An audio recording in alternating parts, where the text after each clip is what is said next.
This is gonna be fucking hard to do this shit. Hold on. Alright, we'll do it like this, and hopefully it doesn't fall off. If it does, then, actually, wait, hold on. Let me do it like this.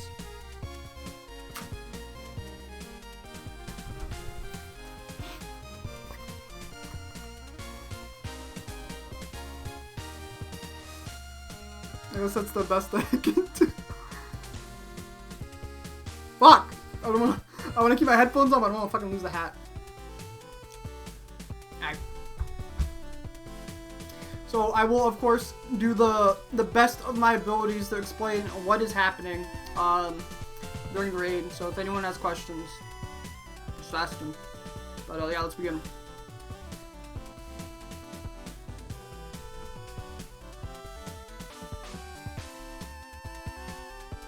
So this is me using a the prep brawl setup. So we send our hammers here, and then our good friend Toy is launching the BG. Actually, wait, did he launch the BGS? I think he stops, right? He waits. Because we only had one hammer in here, and ideally you're only sending a BGS if there's at least 2 hammers on it. When hard mode? Fuck you, Draco. We just did hard mode!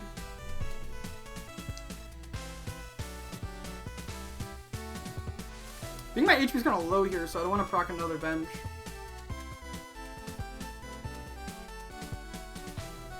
But the key thing here is as you're killing it, because watch, right?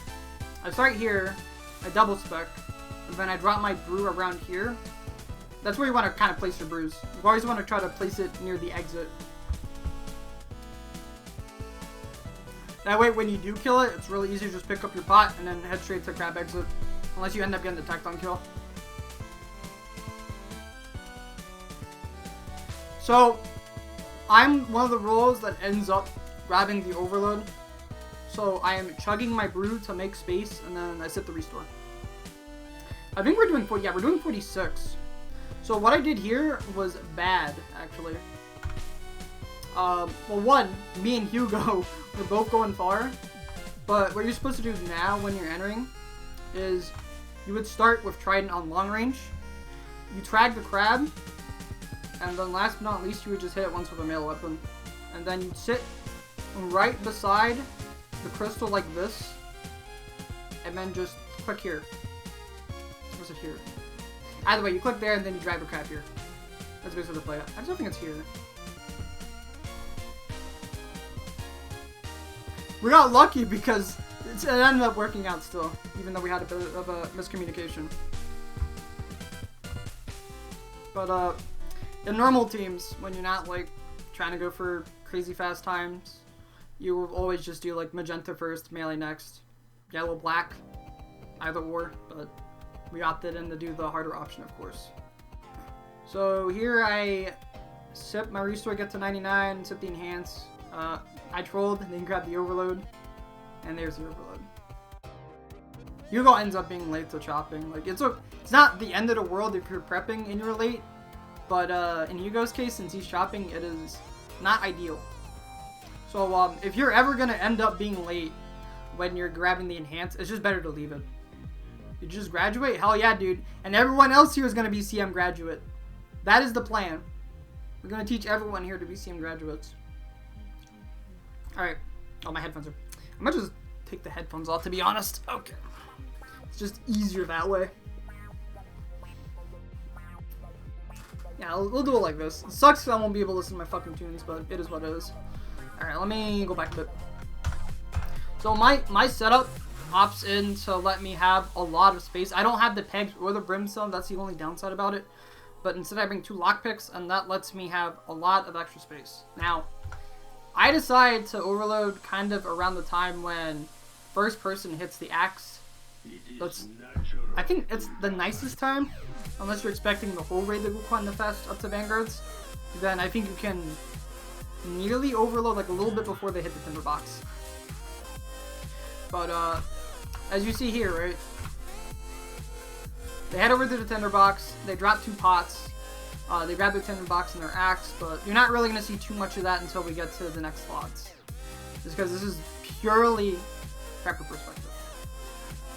But my goal here is to at least get 20 shrooms on 30 juice. If I get more, then not a big deal. The more the merrier. And then I like to drop the planks. I think one thing we do a little bit differently now is, you see that 3-dose overload? So back in the day, what we would do is we would sip the overload at the chest. So the trainer also brings a 4-dose with them. But instead now, what we opted in doing is we have one person picking up that overload and sipping it now. And the reason for that is so that way you have a 1-dose and a 2-dose overload. Don't ever have to drop overloads for best luck. Ever. Everyone gets one, no matter what. Mr. Sido? Sure, call me Mr. Sido. Alright, so I think here I ended up opting in getting the plank since I had the space for it. My teammates ended up bringing the Revite for me and the overload. So this is the main thing. This is why I like having the prep grab the Revite, is because then they can bring it over for you. So in the scenario where you're ever late on something, they can always bring your pots. Because let's say you drop planks already, then you can grab your Revite or your overload. Well, nowadays you wouldn't grab the overload, but you can grab the Revite. But you never know, because you might get cucked on the planks. So that's the main reason why those extra spaces are nice.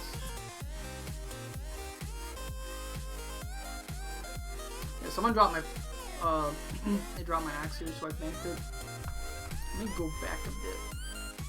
So I ended up being really early, so I banked my 3 items there, and then I emptied my sang. And then I guess I try to refill it during the kill here. I don't know if I spellbook swapped yet, but this would also be the ideal time for me to spellbook swap.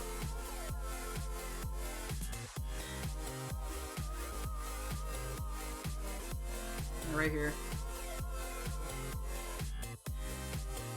The worst time to try to spellbook swap is in the middle of shamans, unless you're like in a safe spot. But since I'm already spellbook swapped, I am good to go here and start tanking at the beginning. I think I might go out like this to try to put my Thrall like in a good spot, but I think I get stuck. Oh, I get come down here, don't I? Yep. The reason why I got come down was because I was 2 squares off that wall, so I didn't have any space to run there. I needed to be like 1 off.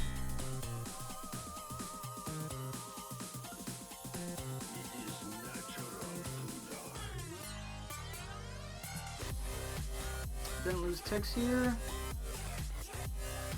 So, because of where the seeds are, I think Toy might try to... Does he go from here? I don't think he does. We kind of died in an awkward spot, because the seeds were in a spot where another shaman can see him. So if he tried to go for them now, they would jump. So he can, like... There's 2 options for him right now. It's either A, he waits for the room to end. But I think the best play is, you see that shaman all the way over at the exit? It's better for that person to grab both seeds. I ended up grabbing one of them, though. I'm guessing called Nox. Concern Lolos.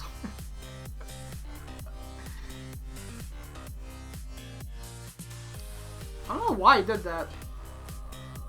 He double planked. What the fuck? I guess he must have been unsure.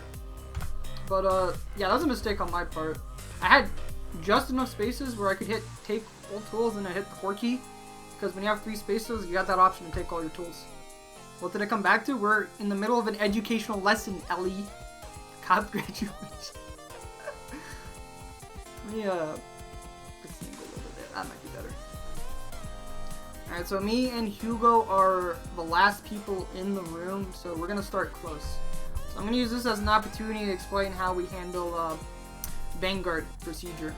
Because this is the one thing a lot of people mess up on. So, I guess me and him were a little bit late since he double planted and I kind of got thrown off. But if we were on time, it'd be really easy for us since we're first, the last one's in. We start in bow and we would look for the major wherever it is in the room. Bow it once, and then we hit what's next to us twice. Now, let's say in the scenario, the major ends up spawning close, right? Then we need to be careful if we go mask off because we can actually reset by not our second volley of bows, but our 3rd volley of bows. So we gotta look at the HP after we send our first volley and our second volley. If we go mask off, then we probably want to swap to Sang and Sang the melee. That'd be our option there. So what do the other people do? Usually, the first person in, one person, goes all the way far. So I think Toy's the one far. And they would just scythe whatever's next to them.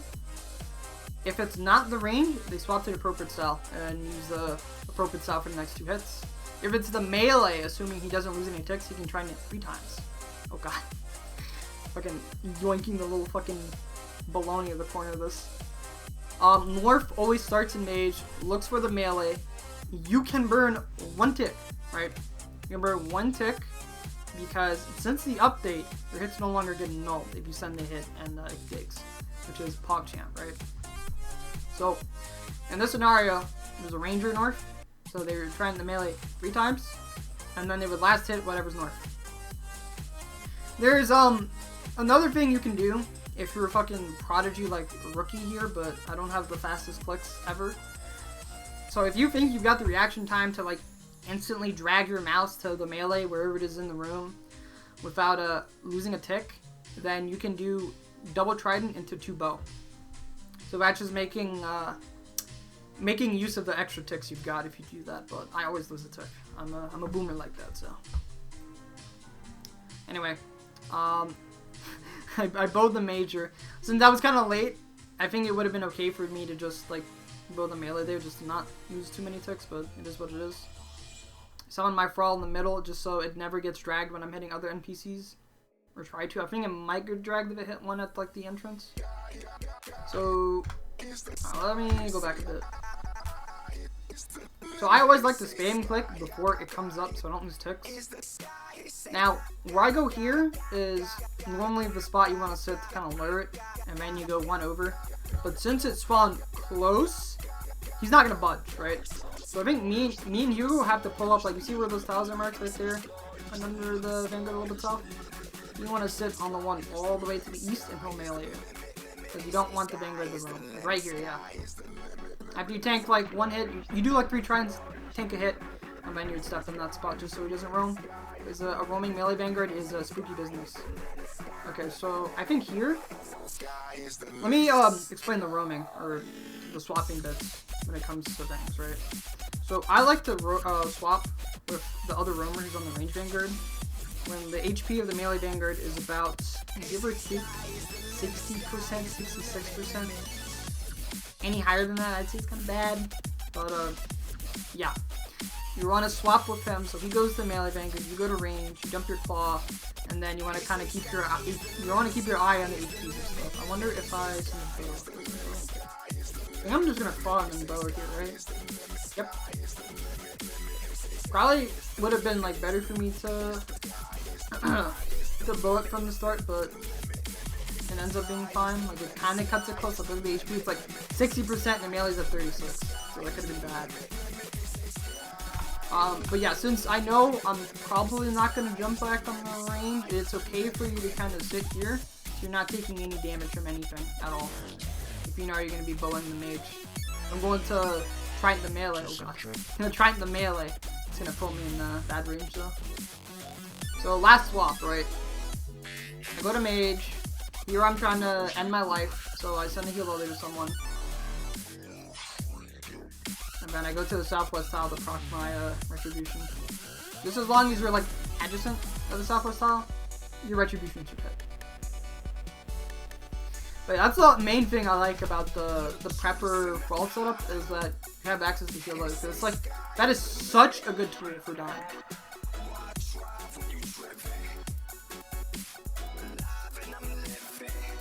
Now we're getting to the actual beans part, which is me doing the prep. But I always grab a Nox, replant the seed, drop the seed dibber in the Buchu, and then bank the Nox for one person to make their overload after season's over. Then, as long as I'm on time, is this a fucking hat being blown right now?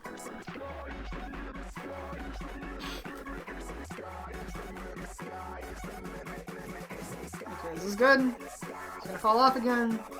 Hopefully not. Alright. It's just in my fucking face here. I'll go back with it. So yeah, next step is 2 enemies of water gourds. I like to put my mouse at the bottom, because that way, if the deposit all option should be very close to your mouse when you hit right click deposit all. And the only reason it's like that is because it doesn't have any space to be off the screen. So it forces it to be in that spot. Jesus Christ. So important thing if you're ever like trying to get in the max of prep, you want to always make sure you're cleaning in between your picks, because if you pick like 12 and then you start cleaning after you're done, you're going to lose a lot of time. So it's a very important skill to kind of learn how to clean and pick. Then afterwards, I like to make my restores on my way over. That's kind of why I like to bring 12 boards out. There's a lot of different ways of doing this though, because I've seen Deo, I think he picks 14 and he makes like 2 brews. So let's say that you know the amount of restores you get from Vanguard, right? Let's say you get 2. I could alternatively bring juice with me, make 10 restores, and then make 2 brews. But I normally don't do that. I just stick with what I got. I normally will be brews from Vanguards for the chinner and the roamer to take, because those are the only people that should be taking brews out of the chest. Normally it's the crosser that takes 2, and the chinner normally takes 1. So now I'm working on my second batch. So I always pick 20 here. I don't really have too much space to grab boards. I mean, I could pick a couple of boards and make some pots, but I just like going like this. I guess in theory I could do like 2 boards actually. Maybe I should do that. I do 2 boards, so that way I get my restores done. But yeah, so right here you see me pop open the thing on the side to tell me how much restore I need to make. So we got 2 restores in the chest right now. So what does that mean? That means that the 12 restores that we made have been taken out, and those 2 restores are from Vanguards. So that means we have 14 restores in the chest right now. So let's see how many I make. Actually, wait. Let me unmute this and hear what the time is. Where my spec bar is. So we're sitting at 16 restores right now. It's the same thing with these 2 overloads here. Yeah, so I call out 16. I'm not sure if they're kind of hard to see, but these are for when I open the private storage. Yeah, so I got a lot of extra time here. Normally, you'd want to be finishing this batch right here, or you'd start picking Buchu when Vespula dies. So this is kind of slow. This means I get to make extra pots.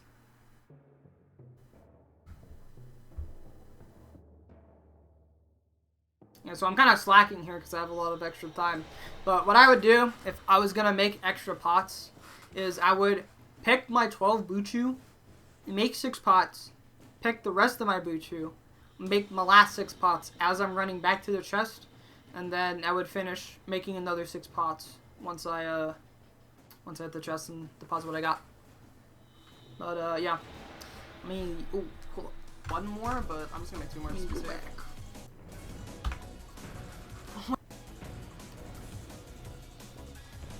Maybe that. Yep. 107. Oh, I was looking at a stream, so 107. So if you look at my timer thing, it's 17 restores I need to make. There is 16 already. So I think we have some pros on the team, right? So I think I'll probably make 2 more. Even then, I made like a shitload of brews. I like to make, at a minimum, 27 brews. 27 is a good number. If you get your ass, cock, and everything destroyed at Mutt and Ohm, then 27 is going to cut it, but you don't want to play for those. Like, 27 is still, like, prepping quite a bit. I know some people that prep, like, 24 or 25, which I think is a low number, so you're playing with fire a bit. If everyone on the team has sweets, it's not as bad, because you can sweet up to get your HP, but I like to make 27. Kind of increases the chances that everyone maintains their HP to, like, let's say 70 or 80 during Ohm. So lower chance that people have to brew down because they can tank more damage that way. Alright, so I relog here. One person's going to drop me an overload. Right? Where my overload at? We got fucking 2 of them dropped for me. That is a meme and a half. But yeah, Prepper is the one that grabs an overload here and then sips it. That's like the only potion they want to ever pick up. Everything else, like brews, restores, enhance, they get dropped here.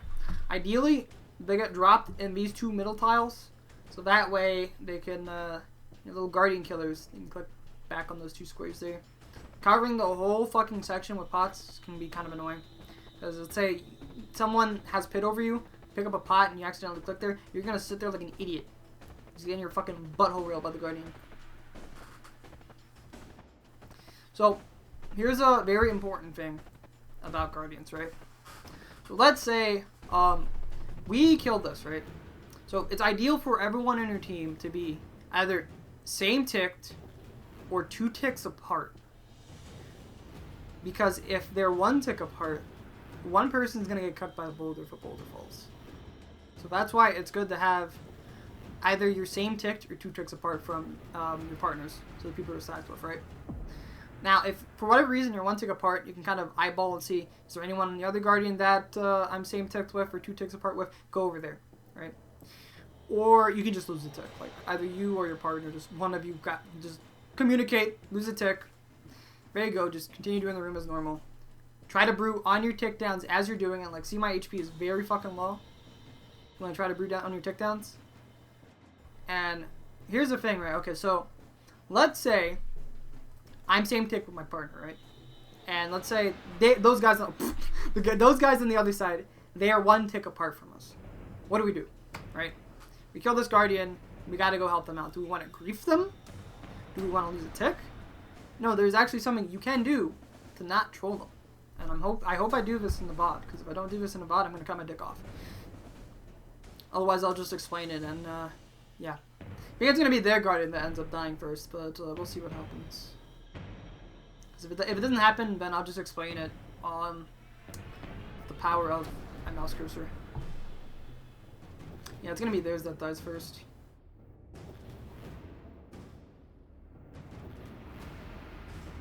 Yeah, so, you see what Corenda's doing? Like, look at where me and Toy are, and look at where Corenda and Taffy are. So the reason they do that, right, is because they're normally going to be on good ticks with one another. So if they attack diagonally, like that, and me and Toy attack from the wall like this, then what happens is the boulders are either going to be right here, where it says attack Guardian, it's going to be either there, or it's going to be over there. So we're never ever going to be griefed by the falling boulder, and that is PogChamp.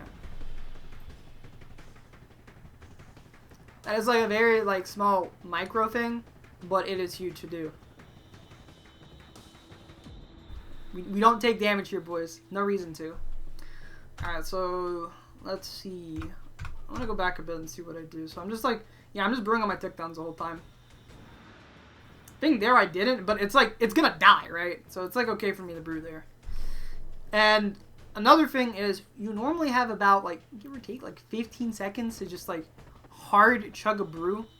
Unless you're like, you get cucked on your like tick down and it happens like only a couple seconds after the end of Guardians, right? But it takes like, give or take like 15 seconds after the end of Guardians for Vasa to come out and start fucking throwing rocks at you. So if you have to, you can chug or sip your brew a little bit, then sip a restore. But ideally, you're brewing on your tick downs. Alright, so let's play this through, right? So this is bad, what I did. This is really bad. And the only reason for it is not because I'm going to be late, but if it spawns me south because I'm stalling myself with spellbook swap, I'm going to fucking spawn the Mitri, dude, because I can't fucking move. It's going to spawn me, so if it normally spawns you south, as long as you kind of move like near instantly, because of the 4 tick check cycle, when Vasa is checking who's in the room, it's always going to give you enough time to move away from south and run toward the middle, so you won't spawn the Mitri, right? But if you spellbook swap, you can't fucking move. So I always risk this when I forget, this is bad. It's very bad for me to do, but I do it anyway. Don't be me. But afterwards, I spawn my Thrall, start bowing the bitch. One good thing to do, and I think everyone should do this now, is try to sit outside of Vasa's like line of sight. I think the only time it's kind of hard to do that is if Vasa is heading over to the southwest crystal, because if you're hugging the wall, so like this wall right here, he can still see you. So the only spots he wouldn't be able to see you is like here or on the other side of this. But you would have to stand here, sitting here would just mean you get hit by boulders. But you can do it on this side when he's going to the southeast one. Fucking PogChamp should be used. I think you can do this. I think it's literally just the southwest one. You can't do it. Do as I say, not... Yeah, exactly, Rixie. Do as I say, not as I do, because I'm a fucking idiot. Even if I graduated CMs, I'm a fucking idiot, alright? I fucking cheated, dude. I cheated on the exams. Just don't tell the professors. Yeah, here I stood still the proc avenge and it was an 8. I think now I try to do like off price because I have a lot of HP. Me pulling up isn't necessarily the worst, but I pulled up very close, so if it was like an early spawn or like an early exit, I got lucky on the vortex there. But if it like despawned the crystal like near instantly, I would have been fucked. Now, this was something I spoke to Rixie about, right? So there's 2 options to do if you want to spellbook swap. What I did was, again, like kind of bad to do. I would say for Mystics, it's not the end of the world if you end up spawning your full elite, but you got 2 options you want to spellbook swap it earlier. Okay, so if you're on, oh, Jesus Christ, if you're on resizable, right, and you've got like that huge ass render space, you know the exit at Mystic.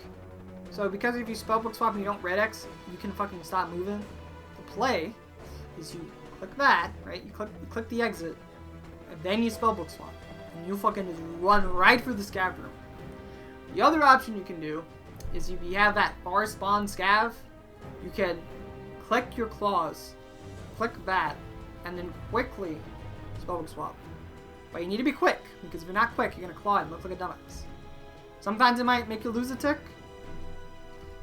That's only if you're late, but if I did it like near instantly, I would have been fine, but I ended up spellbook swapping early. Cheating? Yep, we're cheaters. Can't believe it, dude. The University of CMs is gonna fucking kill me, dude.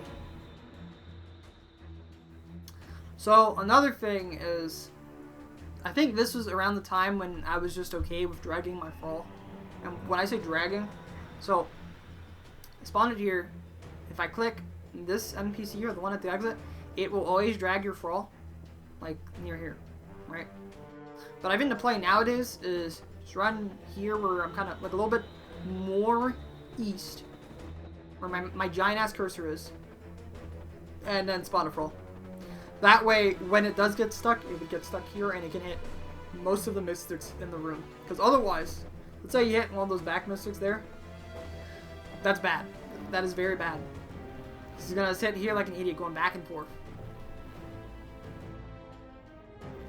We might have overkilled that a bit. I think the golden rule of overkill, at least at mystics, you can kind of do the same thing at shamans, is try to bring the HP down to 40%. Have 2 people focusing it afterwards.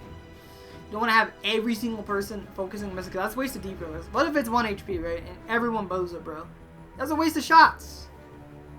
So that's why you always want to have like 2 designated people to overkill. We only got 1 Mystic left here. Before, so yeah, we got 2 there, but like once it dies, if the purple one dies and we don't run through, then we're gonna lose ticks hitting the one at the exit. So this is why it's kind of ideal for us to start running through now. It's gonna be kind of spooky because they can fucking Mike Tyson you. Like, if Mike Tyson's Toffee dude, he's fucking dead. So that's the only scary thing. It's normally a good thing for the prepper to be the first person that goes in, because everyone else has to wait for their overloads to end. So they can't just chug a brew after Vasa ends. Me on prep, I don't have to worry about that shit because my overload runs out of mutt. So I can fucking chug as hard as I want and sip a restore. So that's why it's ideally the best person to run through early is the prepper. So here, the room ends, right? So you're gonna notice me spam clicking the corner of that like purple circle. You always want to walk the tile for this, or wait a tick, like either of those options. But me walking that tile guarantees I wait the tick even on fucking like Oswald's. That's why I like doing it. Because if the ping is dog shit, I don't have to worry about waiting a tick and just spam click it, see my character move, click the door. The only annoying thing is if it despawns instantly and you're not like spam clicking it early, it might throw you off, but it is what it is. Doing that lets you just skip the tendrils like this. Now, this is a neat thing you can do, and I think I do it. Well, I tried to do it. I clicked a tick early, so it didn't actually throw the trade. But on the first tick where you can do an action, right? If you click mutt and then click back on the tree, you will still get your chop cycle. You don't have to do that, but I like doing it. And the other thing is, you'll notice, wait, is it? It's not showing on my stream. I'm gonna have to like make this a bit smaller so it shows the report button, because the report button is a useful tool here. So let's see if I end up losing any chop cycles. We're gonna see when my first chop is, right?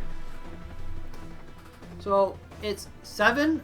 You add 5 ticks to whenever you see that XP drop. So in this case, it's gonna be every time it's 7 or it is 2 at the end of the number. That is when I will get a chop, because it's every 5 ticks. Even if you don't see an XP drop, you should still be in the cycle. It's just that you have a, I think, if you're 99, it's about a 78% chance of missing the accuracy one. But if it's any lower, then please don't ask me, because I don't fucking know. But yeah, this is just a nice way to see if you lost your chop cycle, if you're not sure where your chop cycle is, but you know you're still kind of in that cycle. Knowing where one of your chops is all that matters. What the fuck am I doing? I think another key thing is what? Yeah, so the Mystic dies here, and you see I'm chugging my brew as well. Always try to keep your HP around 100 in this room. We're gonna look at a VOD, and there's gonna be one person who didn't sit at 100 HP, and I'm gonna point that out because it's very bad. It is very, very bad to not sit at high HP for this round. You can die. Like, it's literally stay at 100 or die. That's it. And even then, you can cop the smoke sometimes. Like, you see all these red bars happening right now? Not ideal. Another thing, right? After you see your XP drop, this is just like a small thing, but if you're bringing a frost setup, you haven't spellbook swapped yet, you can, after you see your XP drop, since 5-tick cycle, you can do it right after you see the XP drop, or you can lose a tick and then do it again. Like right after you burn that 1 tick, you can do it. And you'll notice, if you do it near instantly, 1 tick after you get your chop, otherwise it would be on the same tick, your stall ends. But yeah, if you have a blowpipe, you'd use blowpipe here. I don't have blowpipe since Frost set doesn't really allow me for space. I end up bringing all my mage here. The reason for that is so that I can insta-start, like insta-start. Just completely skip the fucking last chest just as long as I don't get Mama Mutt's kill. Because if I get Mama Mutt's kill, then it's game over. I can't insta-start.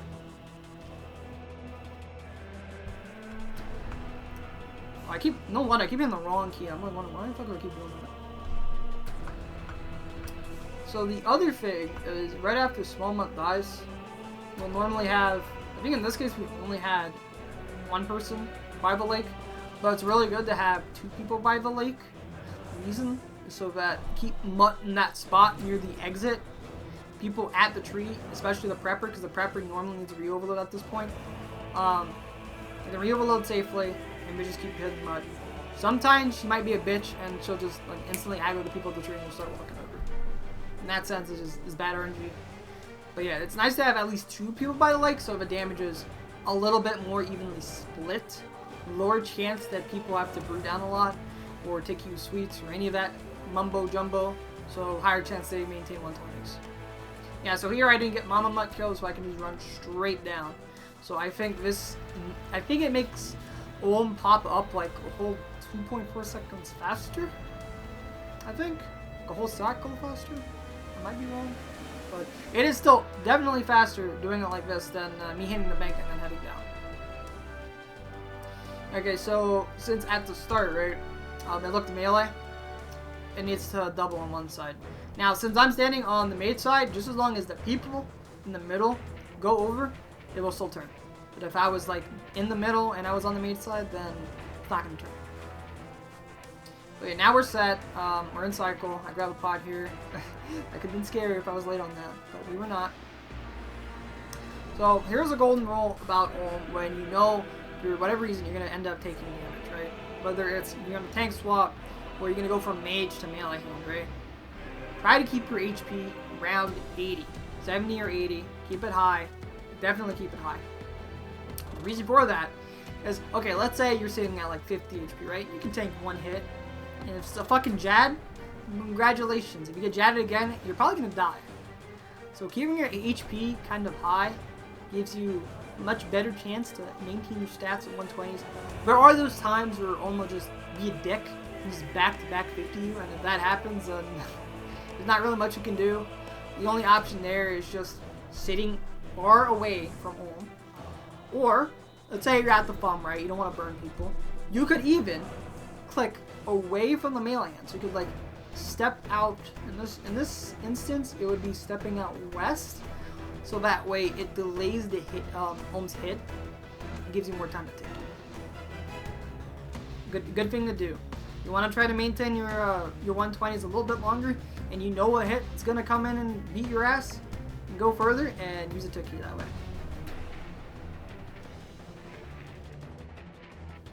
But then again, when you're like first like starting off, it's not the end of the world to try to just chug a brew. Like when you're more experienced, you'll be utilizing your tick downs a bit more. But when you're starting off, it's kind of hard, right? There's so much shit going on.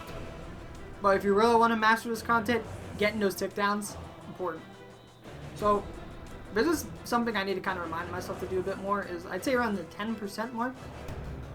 Like in solos, right? If the HP is kind of 100, you can put on your helmet and your boots. You gotta do the same thing when you see the HP of Olm's hand is like 10%.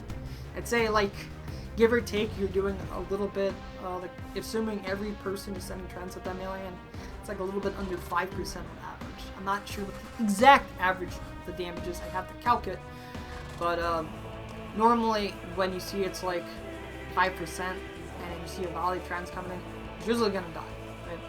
If you're unsure, you can stay in your mage gear. If you hit weak, you can do like another trident, but otherwise it should normally die.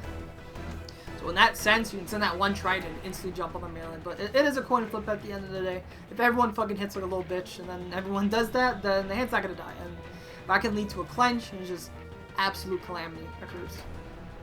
So we always start off these phases doing a hammer and then going straight to the mage side. One person.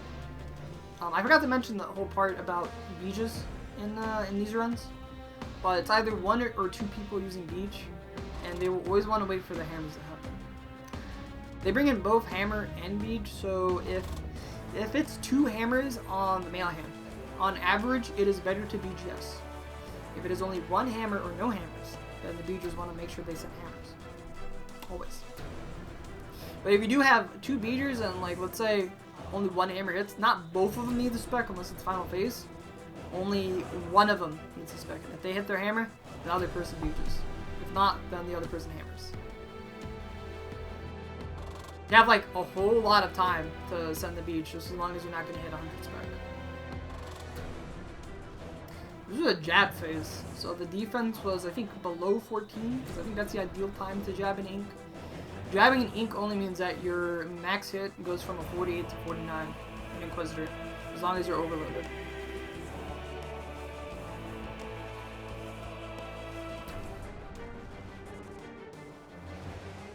So this should be a good phase, right? Yeah, 116. 116 is a really fucking good phase. Being like average phases is probably somewhere around like 125, assuming you've got like at least like two hammers and a little bit of beach. Just get trolled in like the melee hand department, because even with beaches you can still hit like a bitch. Or the mage hands, like slow mage hands can happen a lot. 5 people are shredded. Yep, that's what happens when the defense is fucking nothing. Alright, so this is the weird thing about this phase, right? So you notice right there, right? So you see the trident hit, it's coming at the hand, and you see those 4 hit splats. Number 1, no one should ever scythe a full defense melee hand. Ever. It's like, you take your fist, right? You fucking take your fist, and you're punching your own dick. That's how it feels when you're scything a full defense melee hand. Bad. Good timing. I legit got Bo yesterday and have been wanting to learn more technical stuff about CM's time to pop VOD review. Yeah, we're looking at a prep VOD right now. Jack's here with the question marks. But anyway, so the specking for this phase is a bit different. And since I'm the main person mage tanking, what I do most of the time is I will do my one spec, book it to the other side, start trending to kind of start getting my HP high, because I don't want to keep tanking hits. I'm going to try to make sure my HP is high for tanking. But I could have done instead 1 hammer 3 scythe. Very important thing, never lose ticks when you're doing 1 hammer 3 scythe, because what this does is it sets you up when you do your last scythe hit. You can leave the melee hand right as crystals pop up, don't get hit by the crystals, instantly sets you up for mage skipping. So it is really good to have Everyone on the team do one hammer 3 side, except the beegers. You wanna know what the beegers do? So, as I mentioned earlier, you saw the one trident coming in. I believe it was Toy in this sense, right? But he does one trident, instantly swaps into his melee gear. It's okay to camp Piety for that one trident hit if it makes it easier for you. Like, you can camp your boots, your helmet, if you want to do like a quick 6-way. If you notice, those hammer specs hit. I have like your Beegis right here. You do a quick 6-way, Beegis at hand. Blam.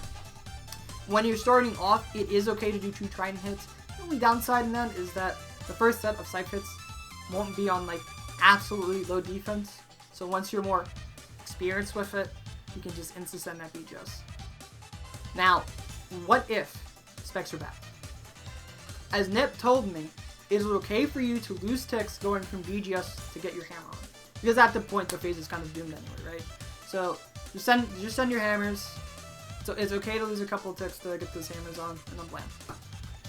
I think the ideal thing is, if you're going to be a Beeger, you should stick with the melee hand at the start, because it's either you have people Bridding in the middle, hit the melee hand and keep it down.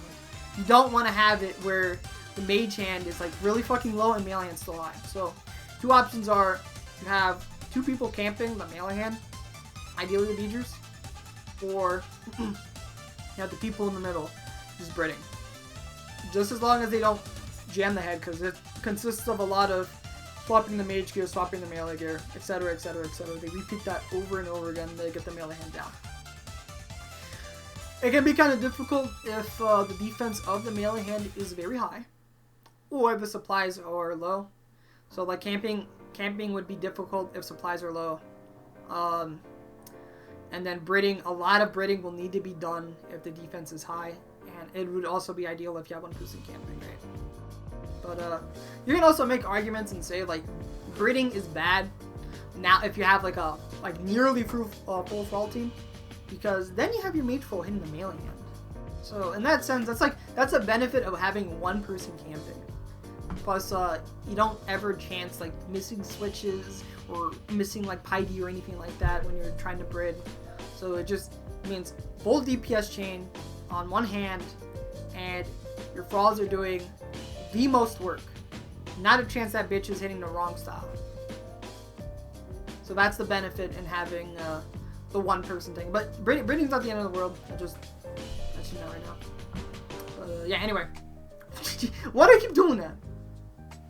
So watch. So they do their last side hit here. You see they leave right as the crystal pops up. We have Toffee and Toy both tanking on this side, right? And I end up tanking. Think right when my overload ends, I'm probably going to call for a swap. I was having like 50 HP when tanking is not ideal. Oh yeah, I overloaded early, so yeah, I asked Hugo if he could swap. So yeah, that way I can start brewing a little earlier. If I really wanted to, I could have thrown a healed other. I meant just waited for my overload to heal. You could make that argument, but it's like turbo micro shit right there. Like looking back at this, I could have easily let my overload heal me. So I could have just healed other like one of the guys on the melee side. Because on the mage side, it's not as necessary to heal other someone, but it's still nice to do.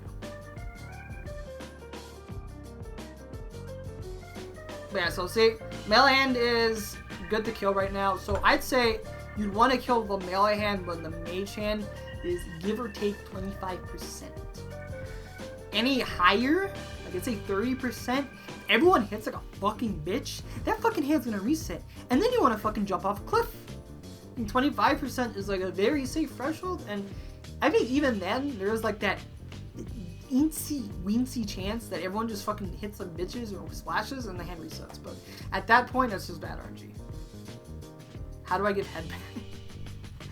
Sadly, I don't think we're gonna be getting into sex ed for a while. D-Fan, probably have to tune into that in like fucking 5 years or something when I decide to start educating people in that sense. But anyway. We don't do anything special for head phase here. There's a certain strat you can do called head jam, but it seems like we were just doing like a casual money raid. We weren't doing anything sweaty. I could probably pull up a VOD where we did head jam and kind of break that down. There is a huge benefit in doing head jam, and it's just the placement of the pulls will always be near the middle, and everyone can get to them. That is the good thing about head trap. The only downside is there's a very high chance the person in the middle could die. You'll want to have people in the outside with high HP. They need to be ready to swap out. Or people outside, if they're very healthy, they could heal other. Speed 5 man GP. Yeah, there's no GP main these runs, dude. But yeah, that's the first VOD. What the fuck is that's all my fucking music shit. Now, does anyone have any questions? Like, does anyone want to go back to like a certain part, like prep procedure? Or, I guess I could kind of explain overkill a little bit better for rooms like shamans and guards, but it's just like kind of keeping your eye on the HP and just saying like, I'm gonna kill this. I guess I'll go back to shamans. But yeah, like general procedure is for shamans, 2 people normally want to kill this. Then near the end, like when this is kind of low, you have like 1 person branch off and tag one near the exit. Important thing, very important thing.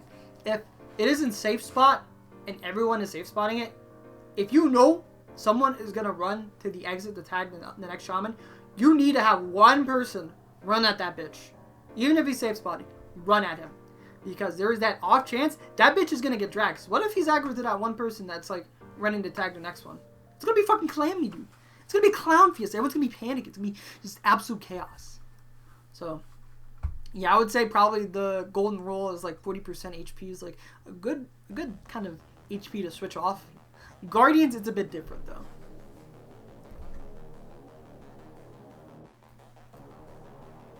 And then I guess this is also just like a general concept you can use for all the rooms, but mage, okay? For mage weapons, if you want to kill somebody as soon as possible, right? You want to be right next to the NPC, even if it's diagonal. You gotta be right next to it. For range weapons, on the other hand, at least T-bow, you can be 1 tile off of its top, and you can still kill it ASAP. But also another thing to note, try not to drag the NPC, and if for whatever reason you want to be a little cheeky man, fucking scythe the major, or, okay, don't do this, this is bad. This is bad. But overkill is another way to speed up kills, so here are the 3 ways, okay? 1, be next to NPC. 2, overkill. 3, melee weapon. Those are your 3 ways to speed up kills. If you melee kill and overkill, that's 2 ticks saved. Pulling up just means that your projectile will always arrive on this, like, ASAP. What's the hardest role in your opinion? I would say the hardest role in terms of complexity is prep. I don't think the execution part of prep is that hard once you kind of like get used to it, but it is incredibly complex. Because if you are slow on prep, then that's gonna cut your team. The other thing is you need to be ready for so many scenarios as prep. What if you get a turbo thieving and a turbo vest and you died late to Vanguards? Shit like that you need to be ready for. Like, you need to be ready to make those decisions that might mean like I need to cut back on making these restores. Like I'll make my 10 restores now and then I'll start like picking my next batch, like stuff like that, right? Ideally that never happens, but you just gotta be ready for those bad scenarios. Or if you know you have extra time, right? Being able to make those extra pots is important. Because you might as well use that extra time somewhere, right? Scythe major. Do not scythe the major, alright? It was a joke. Don't do it. Do not do it. If I see you scythe the major in my runs, you're gonna have a frog thing. Now, if I scythe the major, please fucking shoot me out. But yeah. I would say prep is the hardest. Then roamer. Then Shin. But I will note, BGSing as a whole is pretty hard. Like that in itself is really fucking hard. Why would you major if you're gonna at least wrong style it, just fucking save it at that point, bro. Fucking claw spec the major. It's time. It's time to claw spec it. Kill overkill, dude. Can't have a 5-hour inferno time for me. Alright, let me take this down. Which one is it? This one? We'll go to the next VOD. I think the next set of VODs will be from our Twitch. So this one will be a roamer bod. So this is the second hardest roll. I think I bring a BGS in these runs too. So I get to show you what it looks like from like the perspective of the beacher, how we do it, right? So let's see if I got a VOD playing around. Otherwise, we'll have to improv. Oh wait, that's my Twitch channel. Hold up. I see myself. I have a little hat. Is it this one? Is that prep? Gun down. Oh, this is like a prep VOD. Off.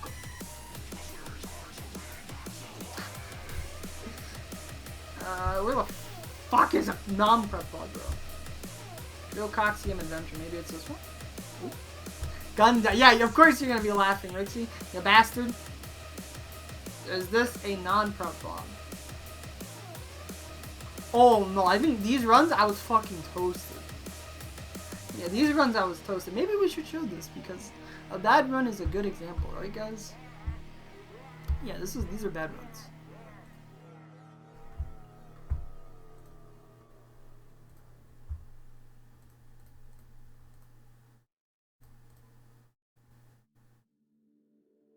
Let's go from start. So we can show you some nice things about Ice Demon, Thieving, and Vespula, but I didn't have a chance to show you. So let's go back to Tecton. So I'm a beach roll. I do have the option if I really wanted to lure, but ideally it's the Bandos person because they've got more accuracy if they be just in slash, right? Oh! Yeah, we missed all our specs, so normally you're going for a good time. You want to reset this, right? Did we reset this? This damage is bad. This is probably reset, right? Yep, it's reset.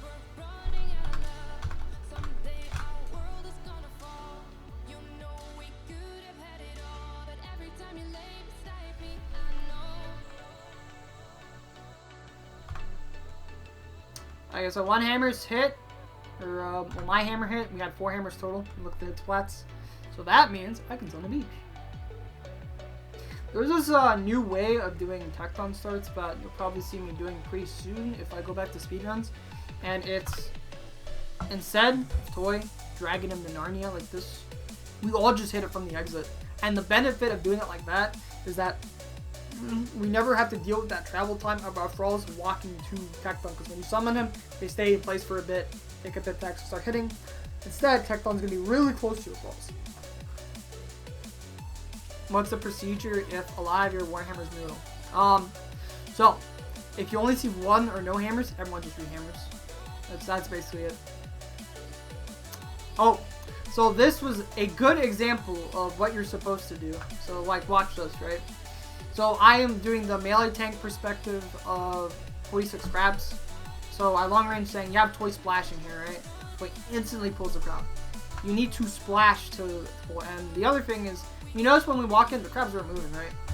The reason you do that is because 4-tick check cycles, right? When the room is over, sit by the crystal. In my sense, I like to see the loading line because that means I wait the tick and then I click the exit, right? But at the end of the day, wait a tick, then you enter. Because if you don't wait a tick, instant spawns the crabs, you cannot do 46. Because you need that extra time for the crabs to spawn and the orb to spawn.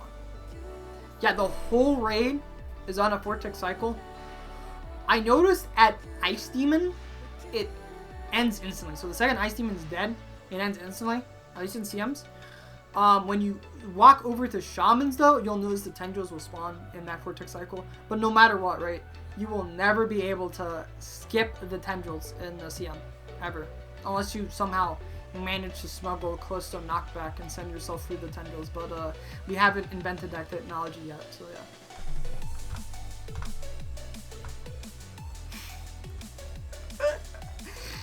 Don't leak, do not leak, boys. So my role does not take an overload. It's the prepper and the trainer in this team. Saying to get some heals because I don't have sweets. So let's say you got sweets, right? I do this a lot in my solos. and I probably could like pull up a solo VOD just to show you some examples. Like, I'll probably pull it up just to show you some cool examples for like double E on a 5-tick cycle, which is it is a good skill to have when you're dealing with the mutt tree. Very good skill to have. But anyway, you're gonna notice, right? I set my stam. I have 2 stams, so I set my stam once. I drop that pot, and then drop just any other potion. Right? Just don't drop both of your staminas, because your stamina is a potion and you want to end the bank in space. But okay. So why do I wield my axe? Why do I drop my tinderbox into the chest? Because if you notice those cheeky screen markers, right? I can hover my mouse over the deposit all one, which is the blue one all the way to the right.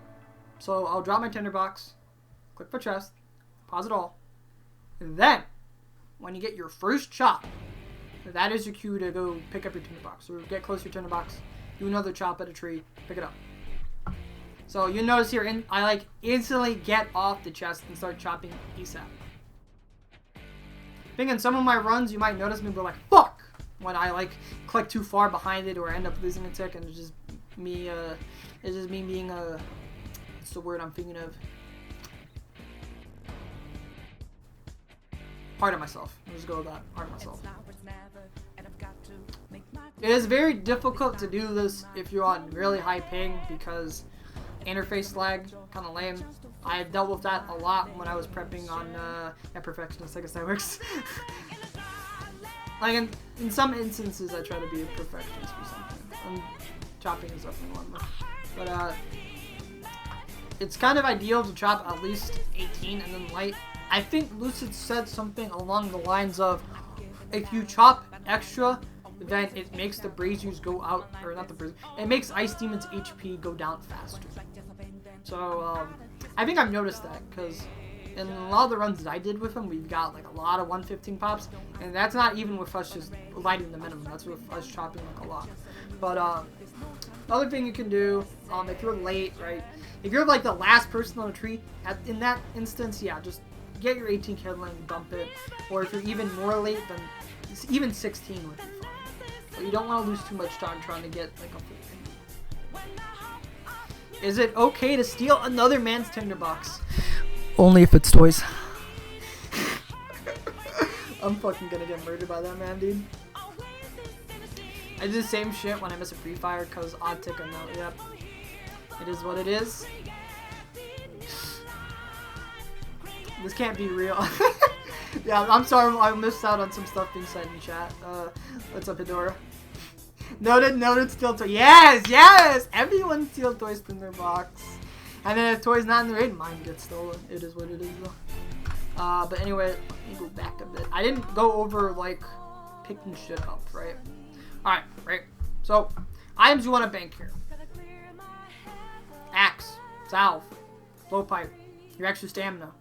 You can't bank your squirk, but if you have a thieving cape, you could bank a thieving cape.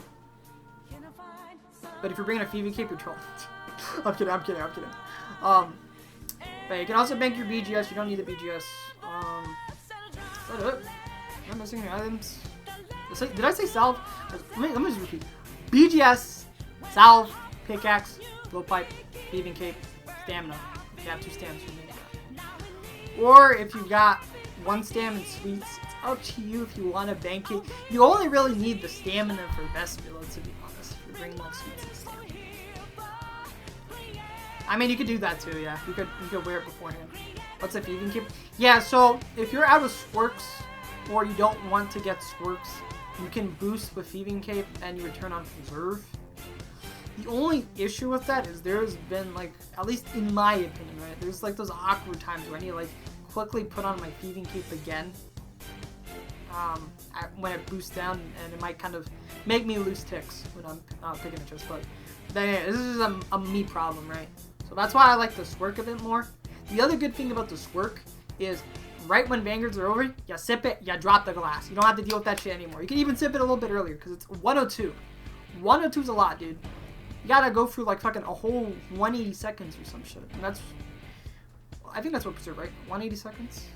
Oh wait, no, it's 3 levels down. So yeah, it's 180 seconds, even more if you can't preserve. But You don't have to camp preserve with this quirk.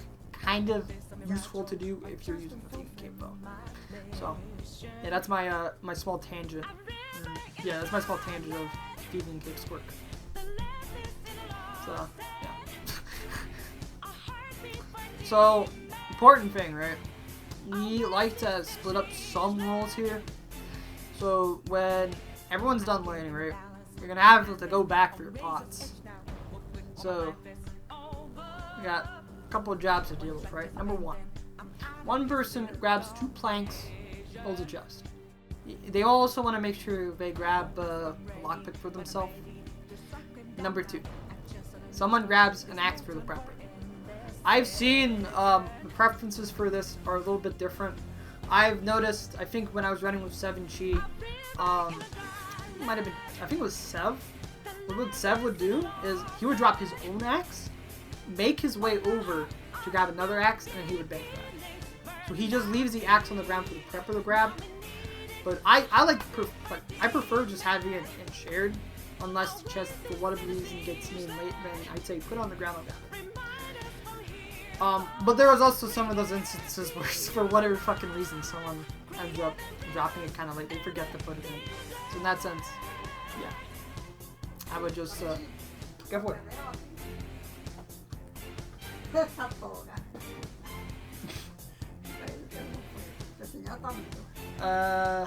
Es un poco complicado. Okay. ¿Y qué te dijeron de la entrevista? Va mañana para ¿A comenzar? ¿A practicar? sí, ¿Para tu entrenamiento? sí. Ok, ahí está buenísimo. Va a ganar plata ya. Qué bueno. ¿Tú no quieres comer? Yo comí pizza. Estoy bien.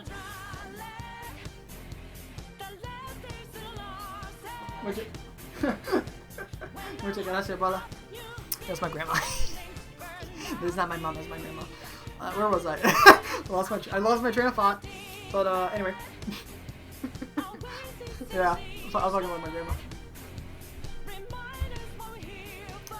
Oh yeah, the rolls. So yeah, one person grabs tinderbox, one person grabs the overload, and if you want to make sure everyone has an overload at Vespula, you never have to drop it, then one person grabs a 3 dose at the tinderbox, they sip it. So that means the one at the chest is a 1 dose. So you just need to let your team know, like, hey, if you sip it, you get a 1 dose, put that in share. Easy. And then you pick up that 3 dose at tinderbox, sip that, bag in it shared, or you can make it in private. It kind of depends. Like, if you know you're gonna end up making the overload later, with the Vanguard pots, then in that sense, don't bank the overload in private. I tend to overlap both of those roles, so I tend to do both of those roles a lot. So I'll normally just bank it in chair. Does she see him? No, she doesn't play this game. She doesn't game. She's not a gamer. But I think the one bad thing here is I forget to bank the lockpick. I think the other thing here is that my HP was kind of low. So like, see, 75 HP is kind of a spooky HP to be at. So I could have like, I have a 4 dose restore. Could have like breed twice, so restore once. So that way, when I do overload, my HP is kind of like a safe threshold to take out this one deck. She's not, she's not out here farming Zola defense. Get her a seat and teach her what you teach. Dude, I would need to teach myself more Spanish first, because I only know so much Spanish to communicate with her. Yeah, so 25 is a very bad HP to sit at. Like, if I got hit by a bull, I could have died. Losing an ability took, dude. I'm fucking spooked right now. These runs I was toasted though. Do I bank the lockpick? No, I don't. Instead, I charge and uncharge myself. Oh, wait. Am I making my way over? Oh? Oh? Alright, yeah, so I did bank it. I just chanced myself though. I think I ended up being a bit late here. This is not good, but double set my brew twice, and I set my restore just in time. So you might be wondering, okay, why the fuck am I waiting?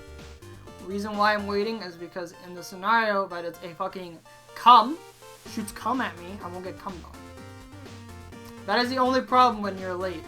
So this is why it's ideal that everyone is on time, so you never have to wait like that. It's okay to be like 1 tick late, but ideally everyone is on time to getting out. Okay, so it should be me and Toy killing this. Oh wait, one more person's on the bow shot. What happened to Ellie? Did Ellie die? Hold up. Oh wait, no, Ellie was prepping. He just got fucking trolled. That's what happened. Yep, Ellie's a prep in his runs. Ellie had no, yeah, I remember. Ellie had no streams. He got trolled at prep. Oh, okay. Wait, was it? Because, like, look, right? No shot of Thrall can hit a 17. And then, look, I sent one more bow. And it's a 0. So that wasn't a Thrall. Someone else overkilled it with us. I think that might have been Rixie. Yeah, it was Rixie. Rixie trolled there. Oh, well. Yeah, ideally on that HP threshold, you only have 2 people shooting it. But it is what it is.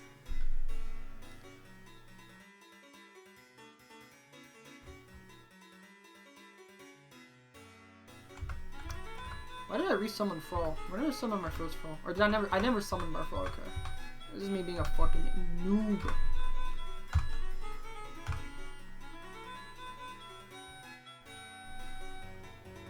Do I get a kill here? I don't. Lane drops the seed here from there.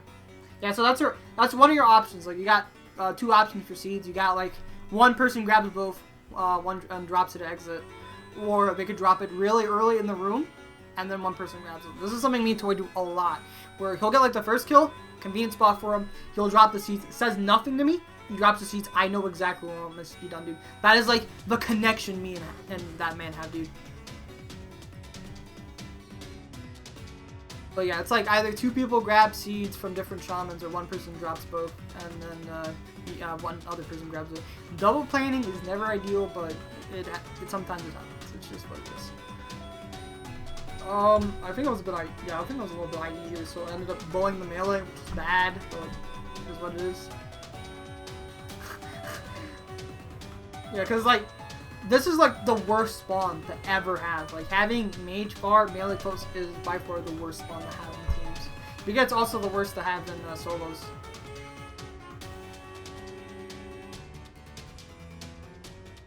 Alright, so important thing to do for the Mage Vanguard and the Range Vanguard. So it's a little bit easier on the Range Vanguard, is like you can hit, step under, and you don't have to worry about it ever moving. The Range Vanguard is stationary unless it digs. The Mage Vanguard, on the other hand, the Mage Vanguard will fucking shift if you stay under for too long. So when you're dealing with the Mage Vanguard, you want to step under, step out. See if you can, I'm gonna pull a clip of it really quick, hold on.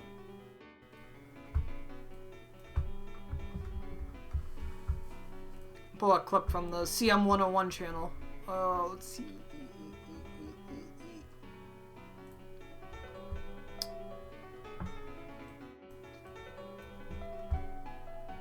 Where is it? Vanguards stepping under the major. So this is an example of what I mean when I say step under. So you see, I step under and then I click back like that. What this does is it makes it attack on a 5-tick basis instead of 5-tick instead of 4-tick. So that is a free 25% damage reduction. Might as well take it. Free damage reduction is good. And it can even completely null a hit as well. You might as well take it, man. 20%? 20%. Alright, 20% damage reduction. Not bad.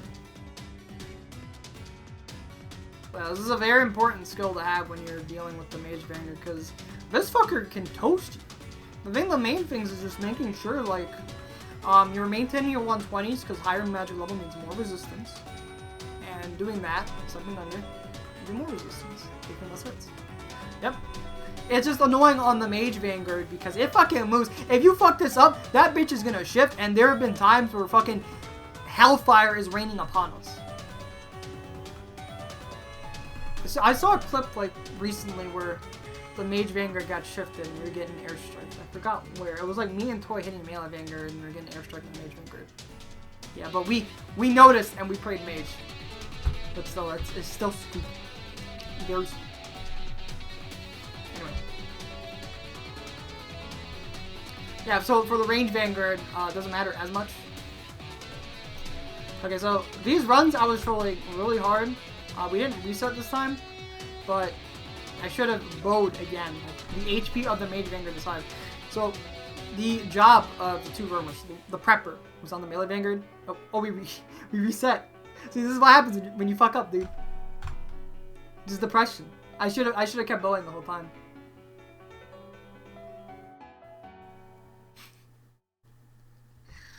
Alright, well, there you have it.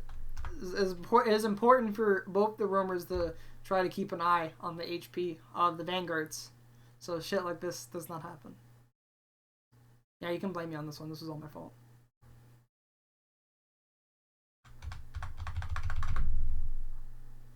Alright, so we're gonna skip back to Vanguards in the next round because I think in this run they were fine, right?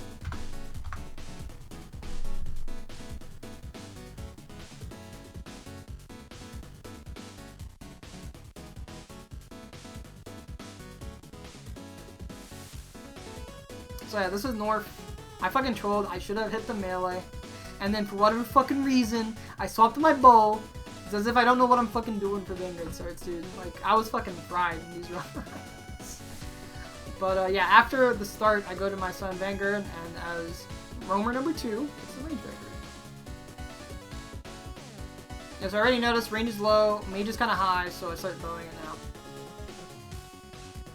Played some of my brawl.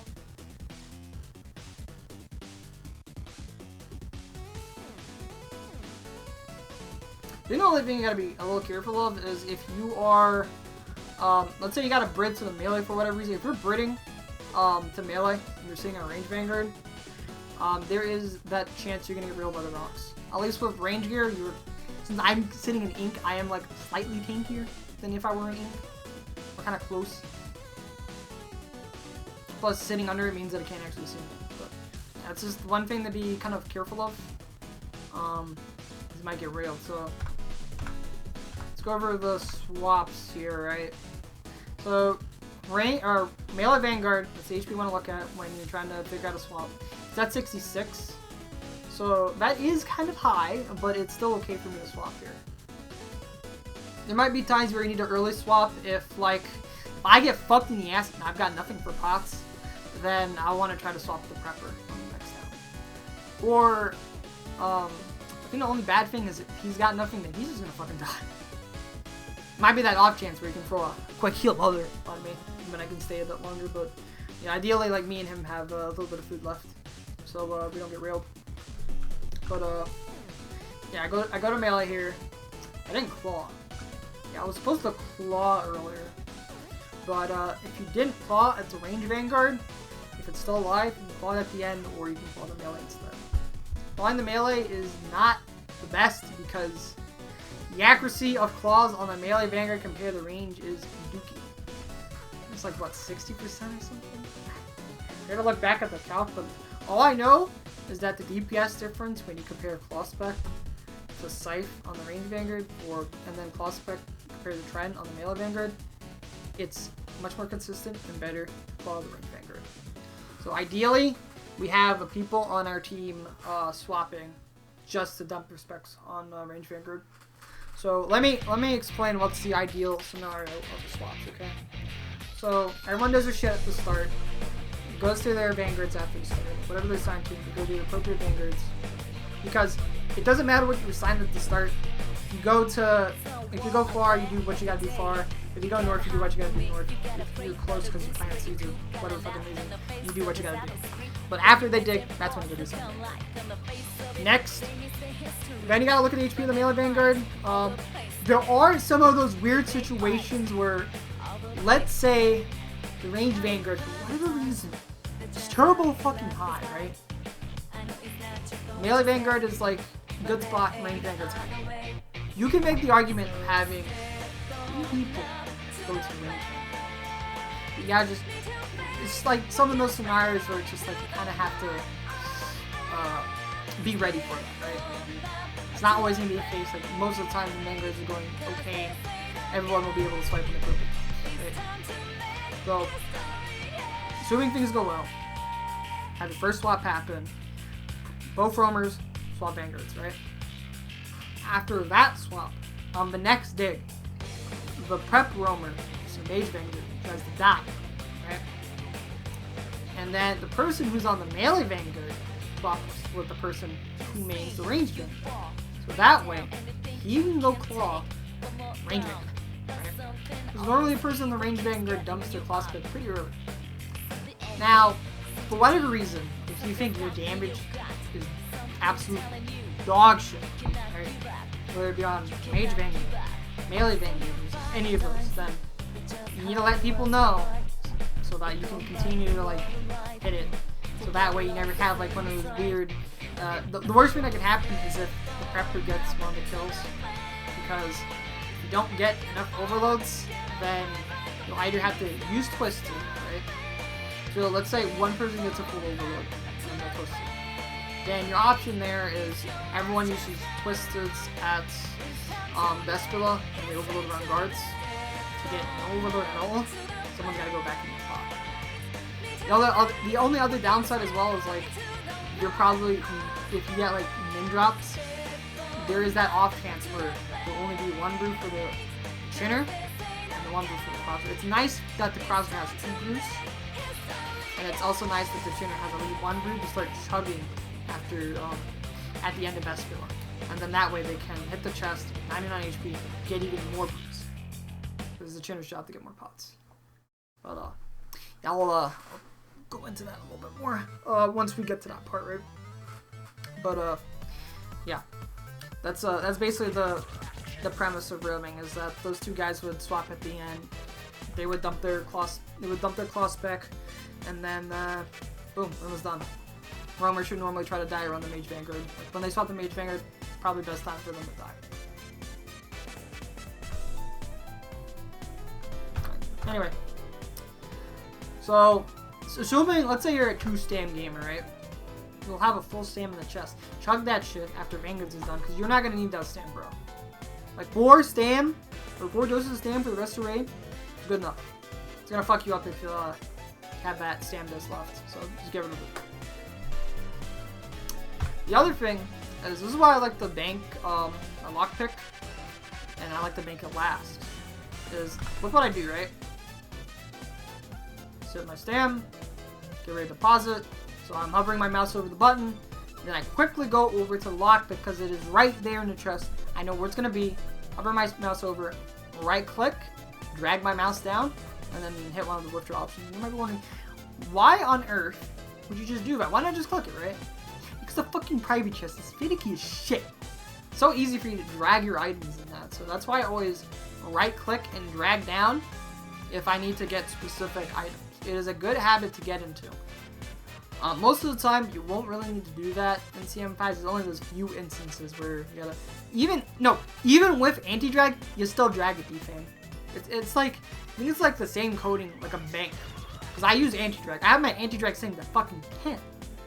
And I still drag.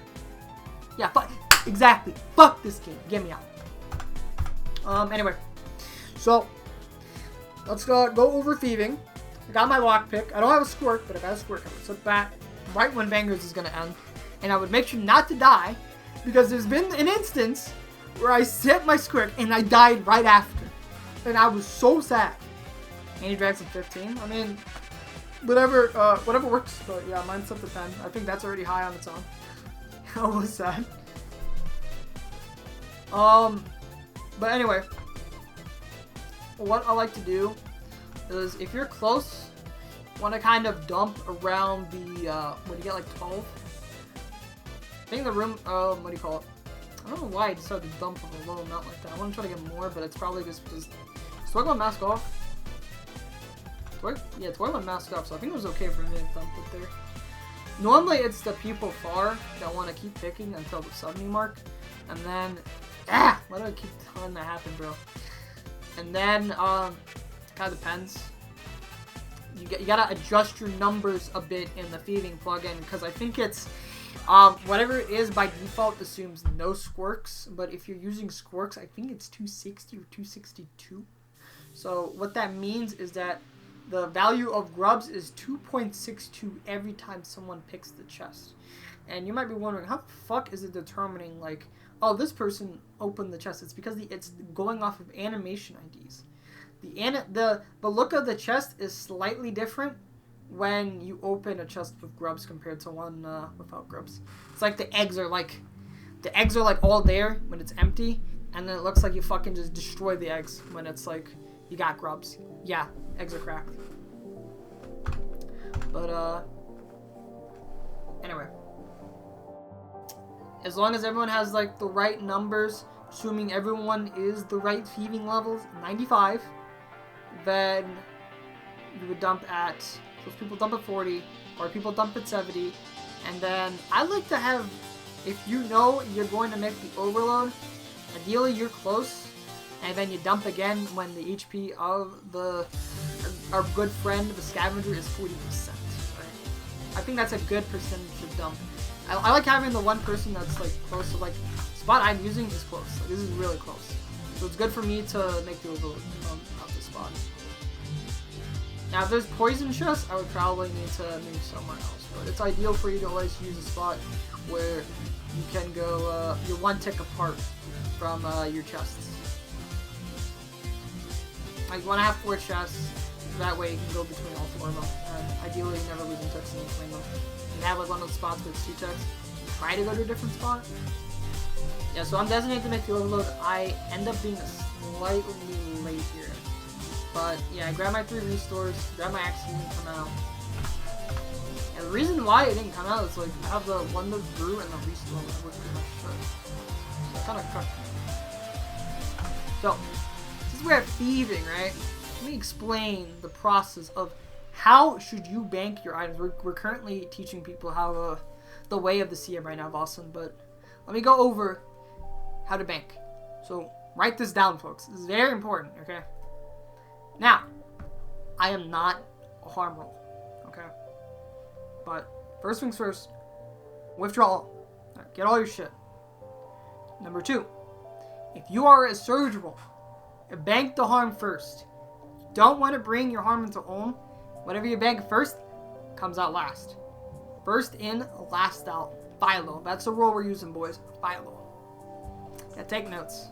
The next set of items you can bank. And I will give you an alternative. Okay, because I told this to Rixie yesterday. Bank all your melee items that you're not going to bring into the next floor. Don't need your BGS. Don't need your hammer.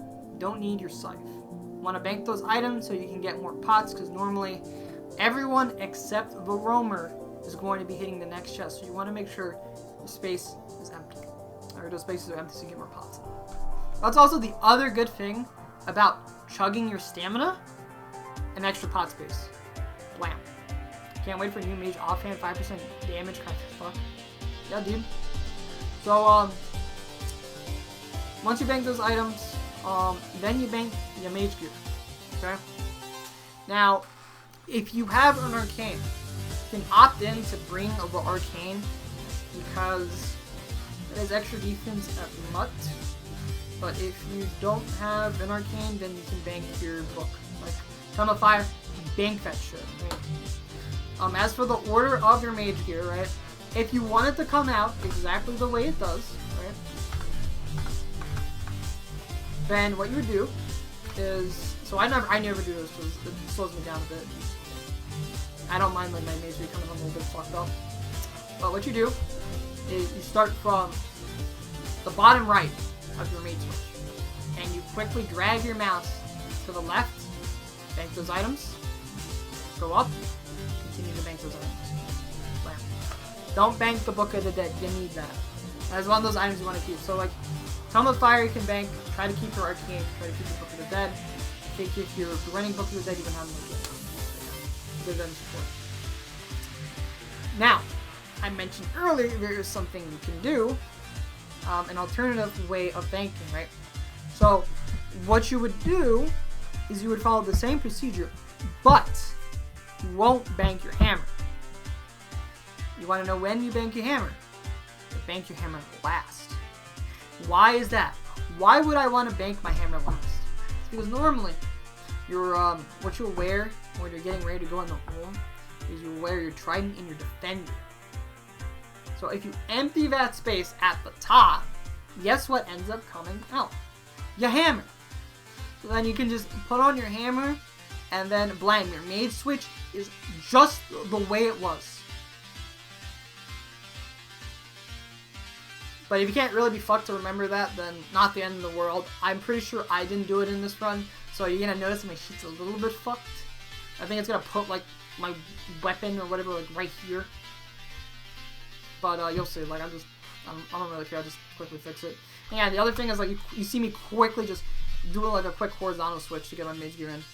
And just because it saves me time.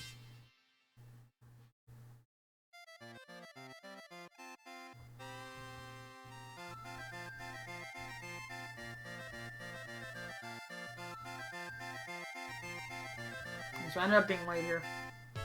So, assuming I entered on time, you got a couple options to do to wait a tick. You just got, as long as it doesn't drag you just gotta mix your wait the tick. Number 2, turning your run on and off. And number 3, this is something I like to do. It works like 95% of the time. But you see that tile that Layden and Tori are standing at right now? That tile. If I click that tile and I notice my character walks to it, and then that means the tick has been waited. Me walking that tile makes me wait the tick. Boom. Very important you wait the tick, at least in scales that or 4 and up, because otherwise the fucking grub is going to come out. And it's going to be bad.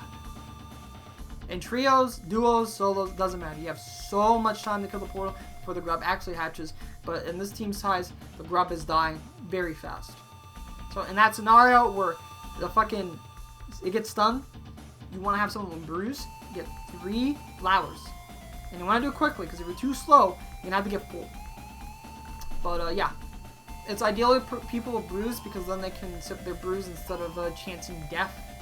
Because there's that one spot where if it like goes a bit east and stabs that fucking grub, then you're going to get stunned healing it. So that's why having the person with bruise as the person that feeds is ideal. But you overload here. I got cut because I was late. Go to this tile, then send my bow shot once I'm there. Another tile that works is you could do 2 squares behind that as well. Either of those work. Just make sure that if it's make sure it's not 1 square, because 1 square you're gonna be right next to it. It's gonna fucking sting you.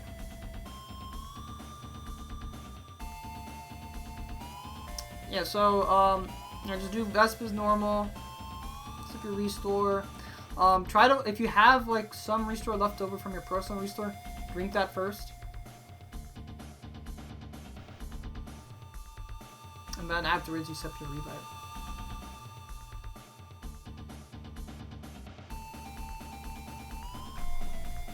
But I think that's pretty self-explanatory. Like once your HP gets low, then you want to try to call your hits.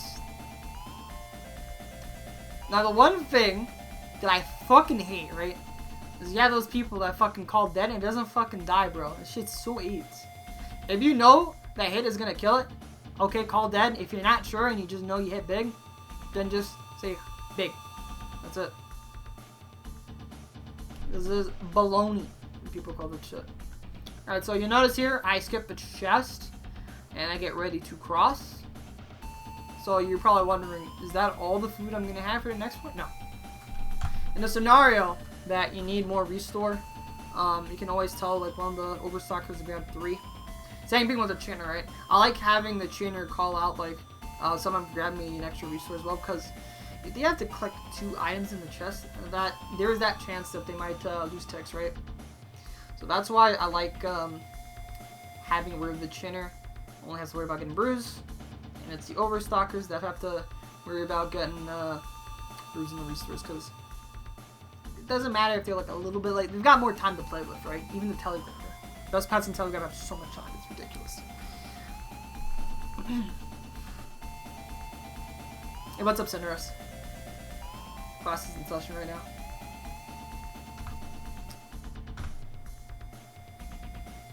don't know if I'll brew here. That was not ideal, but I ended up picking it up. Puts me a bit late. So normally, okay, yeah, I dropped my overload. Normally I could drop it a bit sooner, and then the prepper, in this case, Obliv Lily, aka Ellie, would grab it, sip it, and start hitting the guards. And then all the overstockers, the Chinner, 2 Searchers, they would start dropping pots, right? I would say, like, keep at least 2-3 brews on you, keep a full revive on you.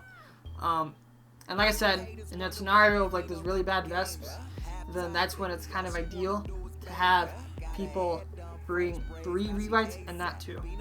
You go back to the crystal. Want to see the drop?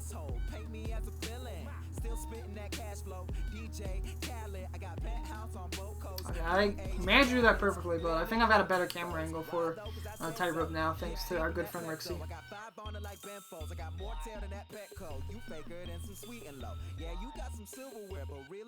Oh, you're welcome. But yeah, you would venge, drop the overload. One person drops it. I like the person who normally mixes the overload at Vanguard, since it's always going to be a full overload. I like having that person be the designated overload dropper for the prepper. Big sit with the educational stream? Yes, sir. It's my first time trying to do something like this, so I'm hoping everyone is learning a lot from this. It's not really too much for me to go back on at guards, so we could probably skip this. But as I said earlier, right, your overload is going to run out at some point. So you don't want to brew all the way to full because you'll be wasting brew. So it's ideal that prepper hard fucking chugs after Vasa, because their overload's not going to run out for a long time.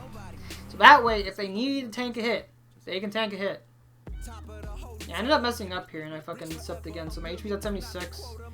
So yeah, like me tanking some hits there was ideal. Well, actually, I didn't really do too much. They've been like letting me summon my Frawl.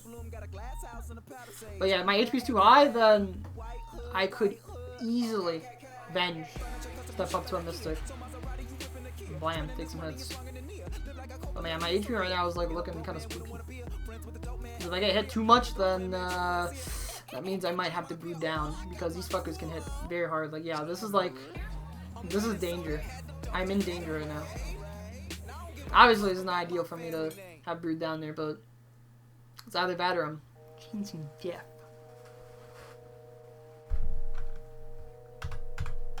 I can go back at the start. There's one thing I want to look at. Yeah, so I think we overkilled this. Yeah, that was overkill and a half. Because like we all sent those shots and the god damn it, I fucking clicked the wrong button. 26.7%. Did you see how many hit splats was on that bitch? Not good.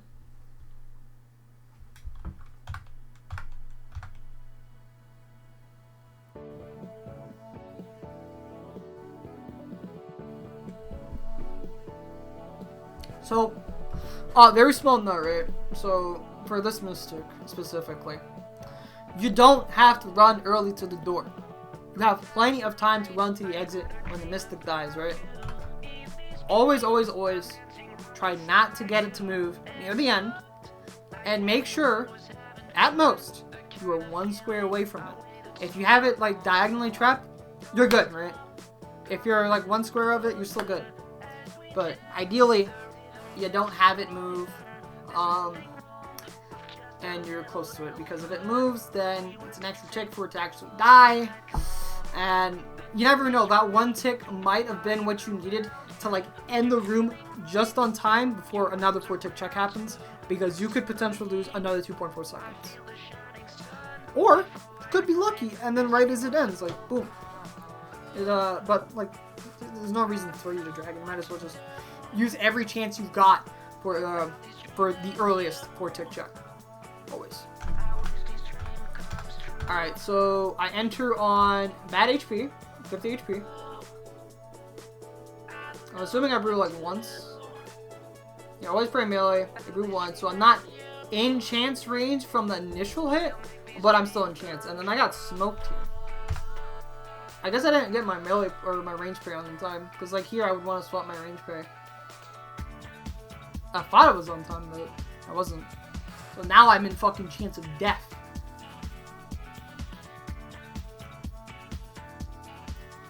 Sadly, I didn't actually show me double eating here. I was just brewing in between my chops.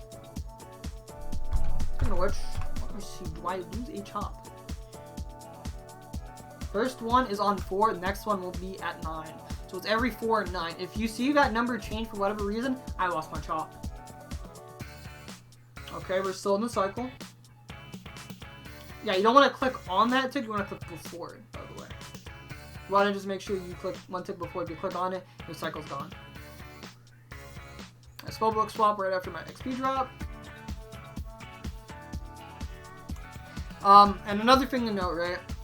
So, if you don't, it's ideal to have some people not get the kill. So if you do not want to get the mutt kill, okay, that was bad. I said it. You don't want to get the mutt kill. Once the HP hits 600, you normally have like one person continue to hit it to bring the HP down, because you can get the HP down to like, give or take, like try to get it down to 470. But I think it's like once the HP, like you saw the HP was like, I tried it at like 476. That wasn't good because I brought it down to 448. I think it's like somewhere around like 455 or some shit before it resets, but someone correct me please if I'm wrong. But yeah, ideally you bring it down to like around the 460, 470 mark. Much more important if you don't have a lot of blowpipes on the team, because of all the fraud setups nowadays, like most people just bring tridents. Some people bring the two-way, Pepper brings a full switch. So in their case it's not too bad, but in everyone else's case it's pretty bad. So trying to getting it down as much as possible is good. Oh, you could even, using Venge, you could, if you have a lot of HP and a lot of brew, even tank Venges off prey melee to bring the small mutt's HP down, because small mutt's the one that's low. Big mutt's the one that's gonna die fast with all the T-bows. Don't really need Venges much in this one. So as you notice, I pull up. You want to make sure if you're gonna pull up to it, your HP is very high. And then prey melee. Prey melee means that you can take any of the attacks. The stomp is tick-eatable. The melee does 0 damage to you, like a normal melee will not do any damage to you, because melee completely negates it for small mutt and big mutt. And range prey you can tick-eat that as well. But in this scenario, you aren't gonna tick-eat for whatever reason, then just make sure to keep your HP at like 90 plus.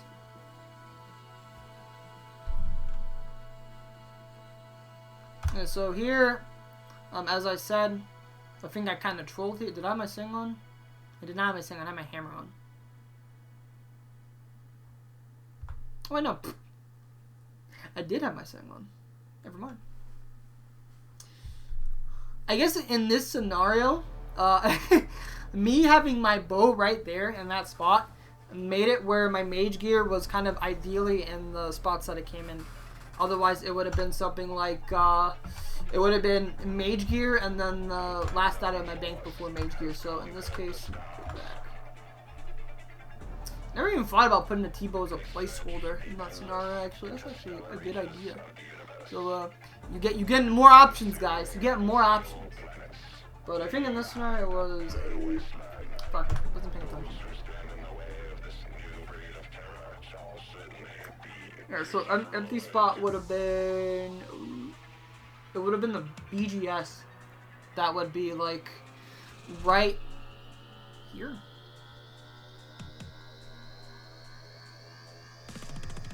Or wherever like spot is empty, it would just be the BGS. So here I thought I had my mage gear on, but I didn't. So pro tip by the way, if you're ever gonna be late, always start in your mage gear. And you might be wondering, well, why is that? Well, let's say you start with hammer and the melee hand doesn't spawn close. It spawns fucking turbo 4, right? That's why you're gonna fucking waste all this time running over hammer spec command, and you might even risk the jam as well. Right? I think it's almost like Monka-esque. There's a lot of struggling with the setting of it, but anyway. Better for you to be in mage gear because you don't really run into that issue as much with the whole wasting pitch on a hammer. And even if you come in and the melee hand ends up being close, you can still mage the mage hand. This is not the end of the world specking a bit late as long as your spec doesn't hit 100. If your spec hits 100, then you died. Do I even spec?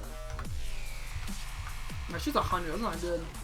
See, this is what happens. When shit gets so fucking scuffed, dude, people don't hammer in time and straight baloney. Is this the head jam method you mentioned last week? This is not the head jam method. This is the getting your team killed. Yeah, and oh, look at my HP as well. My HP is in such a shit spot. And then I fucking BGS bopped.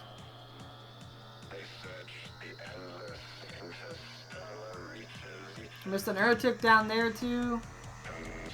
All around, I'm just fucking playing like an idiot. No wonder head jammed you on. Maybe you're onto something. I missed another tick down. Oh no, I got it in time. Yeah, so right now I'm in trance. So I think right now it could hit like a 46, 47.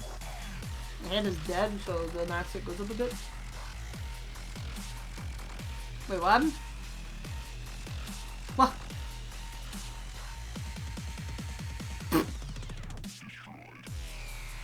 Wait, why did you get timed out? I'm so lost.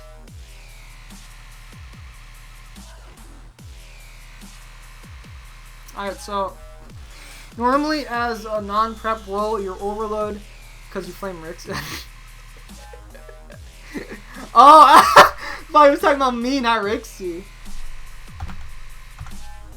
Deserve flame for Rixie, bro. After what he did to me at fucking Tire Whip, fucking deserved.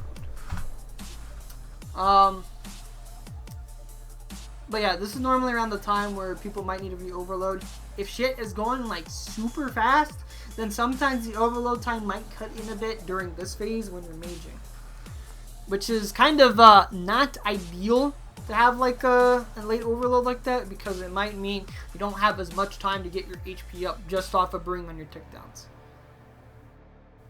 Another thing you can do if you're falling is you can will spellbook swap when the phase ends. And the reason why I don't like spellbook swapping in the midst of things is because let's say you have a fallout, you spellbook swap, your fallout will do nothing. Even if you attack something beforehand, the fallout when you spellbook swap does absolute nothing. He just sits there like a dumb bitch. So to kind of extend the amount of time I have my falls in combat, I like to spellbook swap once, like once the hand dies, wait a little bit, so when my mage fall. And then, after I summon it, spellbook swap again. Only thing you gotta watch out for is the falling crystals, because you can't move during the whole process of spellbook swapping. Other thing is try to make sure you're overloaded when you're summoning falls, because that is more time your fall is on the field. Yeah, that is the clip, by the way. I should probably play that clip back, because it's so funny. But, yeah. I am the conditional BGer because I'm BGSing in ink. So Toy will always BGS first, and then I will BGS after. BGS and Crush for the extra max hits, by the way. And I think also the accuracy is... I don't know if it's better. I have to look. I don't think it's better, but it's mainly the max hits, and the defense should be low enough where it's not too bad to do that. Keep in mind, you're not speccing against the crush defense of the hand when you do this. You will always be speccing against the slash defense when you are BGSing, but you're just using your crush accuracy for the spec, if that makes sense. So if I had, like, let's say I had 50 crush accuracy, then I would be using 50 against the slash defense, only when I'm speccing. So another small thing for you guys to make note of, but yeah, so let's see here, right? I ended up kind of spellbook swapping a bit late, though. It's probably because it was just like, yeah, I was running it down, dude. Look at this shit. If I can take me so long to spellbook swap again, if you have to be late on spellbook swapping, then you would do it when, like right now, like I would do a trident. The second I see the XP drop, click the fucking book right after. And then the next thing that'll happen right when your spellbook swap ends is you do a trident. You just gotta keep note that after your spellbook swap ends, only thing that happens is that whatever action you had queued up will happen. So if you're queued to attack something, like you maintain combat with something and then you spellbook swap, you're gonna still execute that attack after your spellbook swap ends. So important to note that. Can't do anything else other than that though. You'll literally just sit there like a sitting duck. Alright, so I think here you get to see the live perspective of what I do when I am preparing to BGS. I think the defense in this instance was good. So yeah, see what I mean? So I spellbook swap early. The only difference with this phase is because of the fact Mage Hand dies slower. If you summon a Mage Roll, then you're going to need to summon it again. But phases 1 and 2, Mage Hand should normally die just in time where your Thrall won't run out. So it's okay for you to summon it early. For this phase, you might have to double summon. So just keep that in mind.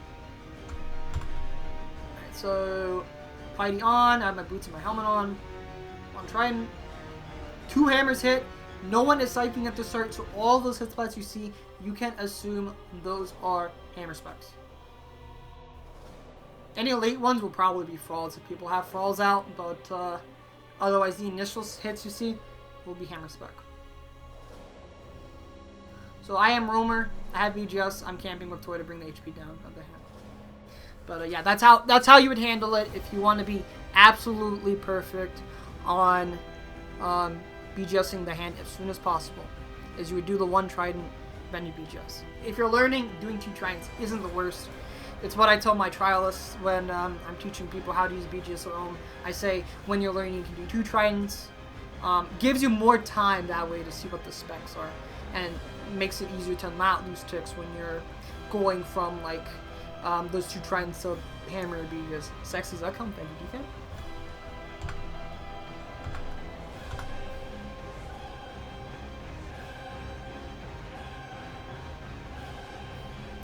Here's another small thing you can do. When you know Mage Hand's kind of getting close to dying, you can camp Piety. Or in this instance, so I'm maging, right? And I gotta go to range after. I could technically put on Rigor instead.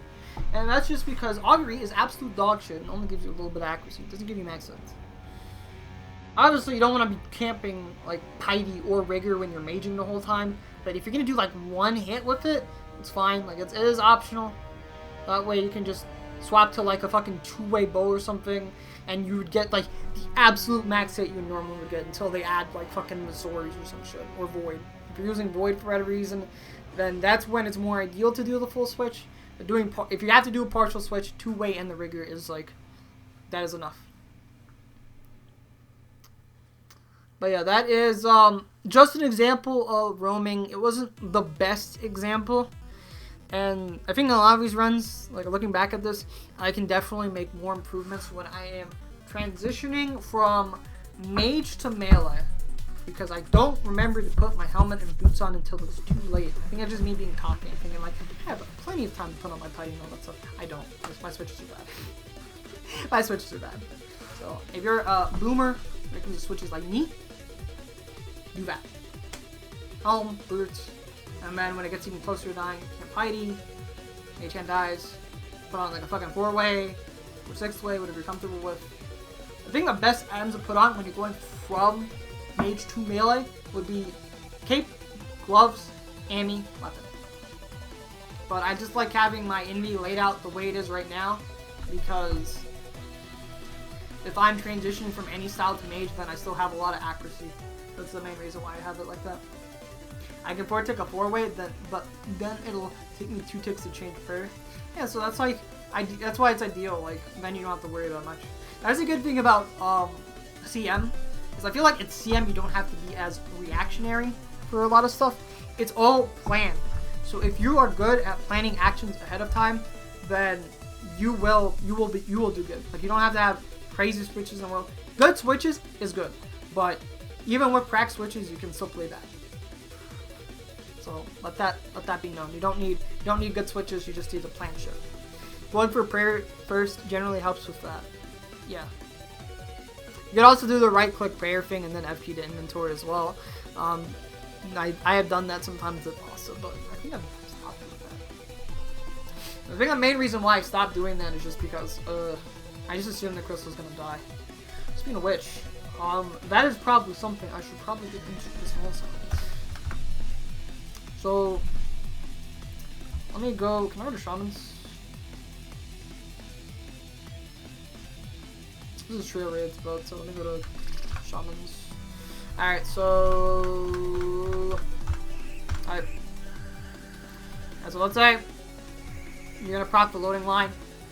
Where Ellie is right now, you want to try to proc the loading line somewhere of the close to the south purple shaman, because what that does is when you go out on the north side of Vespula as well, it's going to shift the loading line where it'll be in some weird places, but you'll never have to deal with that loading line at Vasa.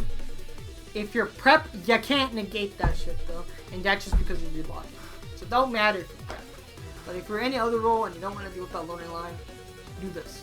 You never have to deal with the loading line that way. Very good in solos. What the fuck is this man wearing? Bro, I'm a fucking CM graduate, bro.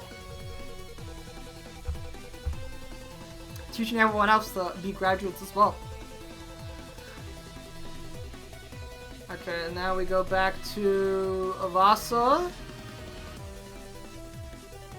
I'm not really going to show the loading line shit here, but I think this is still should be like a perfect example of what you should see at Vasa, okay?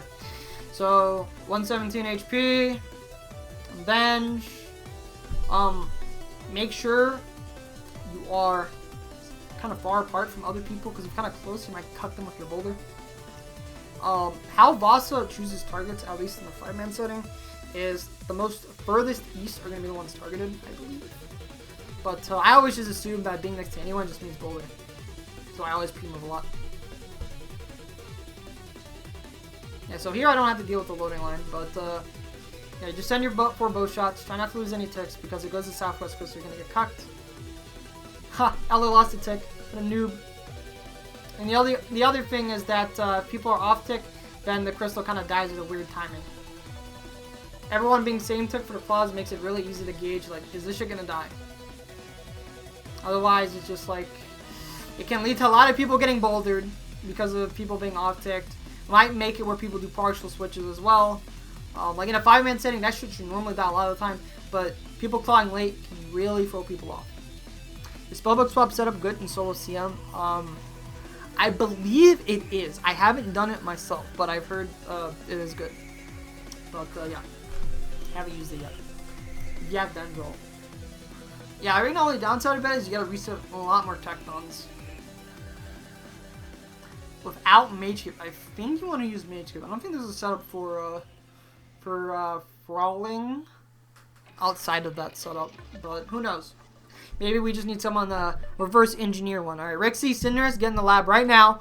We're gonna make the spellbook swap setup. No Mage Cape. Let's get it. Cap.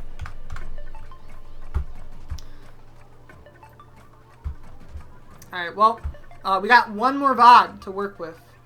And we're gonna go to our favorite Finnish boomer for this VOD as well. So, hold on.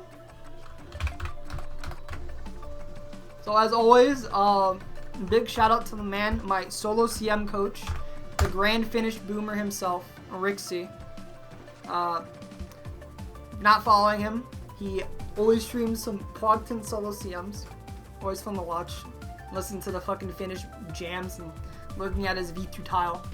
I think this is a CM VOD, right? Wait, hold on. He sent me a link. Let me go to that link, because it's going to send me right to the CM5's part of his VOD.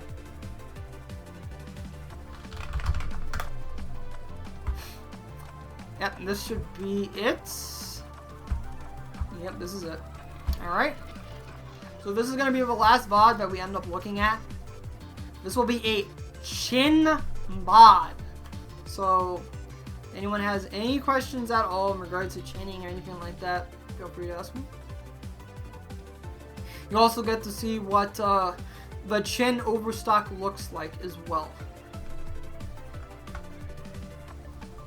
There's not really much to see of crabs.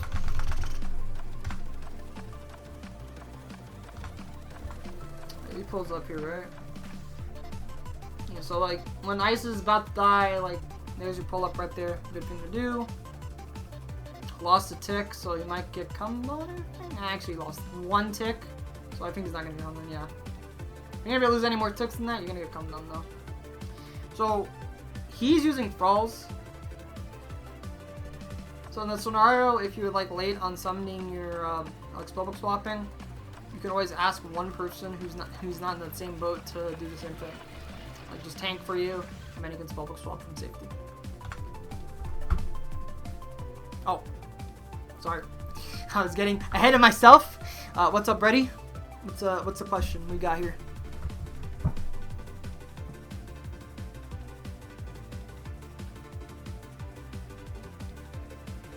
What is the most macro time save in CMs?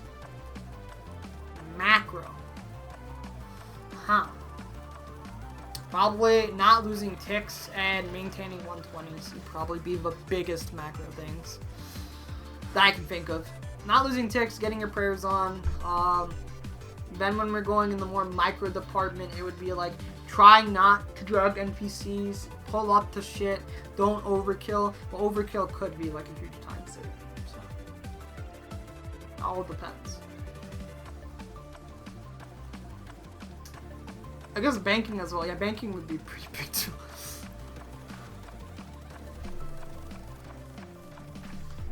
But yeah, I think it's like 120s, no tick loss, good banking. Banking is the big... Yeah, the biggest thing is when people go from like solos or just not doing CMs at all and they get into CMs, is it takes them so long to get used to banking, bro. And that's okay. Like, it's very difficult. Like, even I myself struggle with banking. And when I'm off-roll, I still struggle with banking sometimes. Takes me a while to like do a couple runs and then I'm just like warmed up and I'm like, I'm good to go.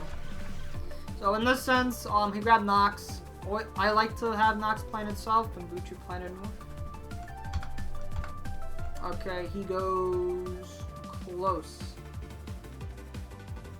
Yeah, so we had one person that was new, so we kind of trolled the start of it. It was truly. But what our good friend Rixie did was okay. Sent the bow, and then he psyched it twice. That is good. And then he goes to the melee Vanguard. I'm hoping we get to see what like the full rotation of swaps looks like in this VOD. I don't remember if we did it with Truly, but we'll see. If we did, this would like be perfect. Doing a duel earlier and I killed a full guardian while waiting for me. It is what it is. At Toy Owner Burrito, we did it. Okay. I did it. Oh yeah, you did. Okay. So, pay attention, ladies and gents, because this is what a full, like a good Vang kill looks like with all the swaps. So, let's see. Okay, you got me on prep. Me and Rixie, the tag team duel on the melee Vanguard. I kind of pulled up early to make sure it didn't run, and then do I step out again? I don't. Oh, Rixie does the good Rixie. All right, so HP is 63%. This would be a good time for me to swap with my roamer, in this case, Layden. So, I think we swap here, right? Yep. I stay in place. But I don't claw yet. I send a trying to kind of bring it down because melee was still the highest. Then I claw. Then I start siphoning. Only annoying thing now is that me and Truly are on different ticks, but I don't think Truly was even trying to step under. Because ideally both of you are stepping under, but it can kind of be annoying when you guys are on different ticks. I think the only solution to that would be, what is it, like both of you guys step the tick early, step out after scythe, and then step in again. I don't know. Alright, anyway. So, we already had the first swap. The next swap here, as you see, Rixie was the main person on melee Vanguard, heads over to range Vanguard, they dump claw, and they kill. Alright? And then you have Layden, who lands at melee Vang, and then Truly, who's the main person on mage Vang, is also there. He's mage and melee. What is your question, Brady?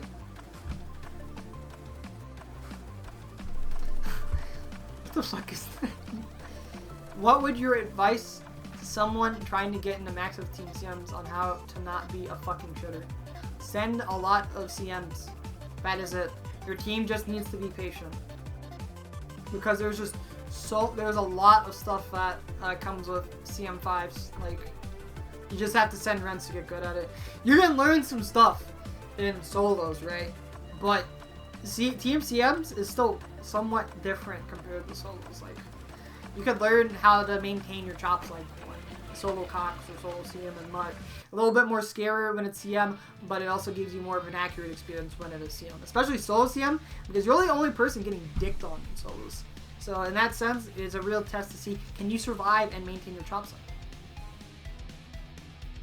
So and I guess in that sense, that is a test.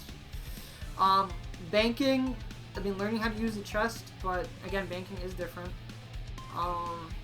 Practicing using like the different spots in thieving, 5-ticking at Vespula.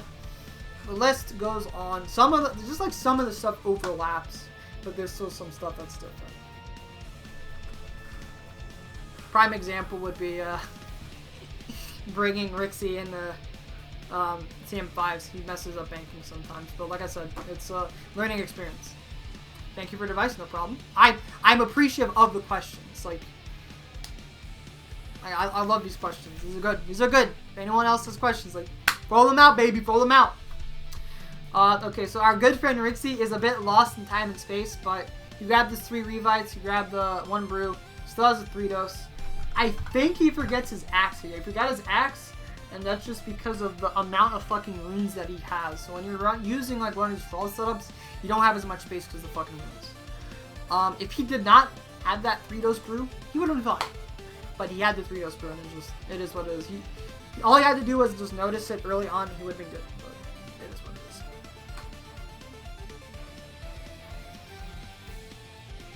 You can always go back to the other VOD, like early on.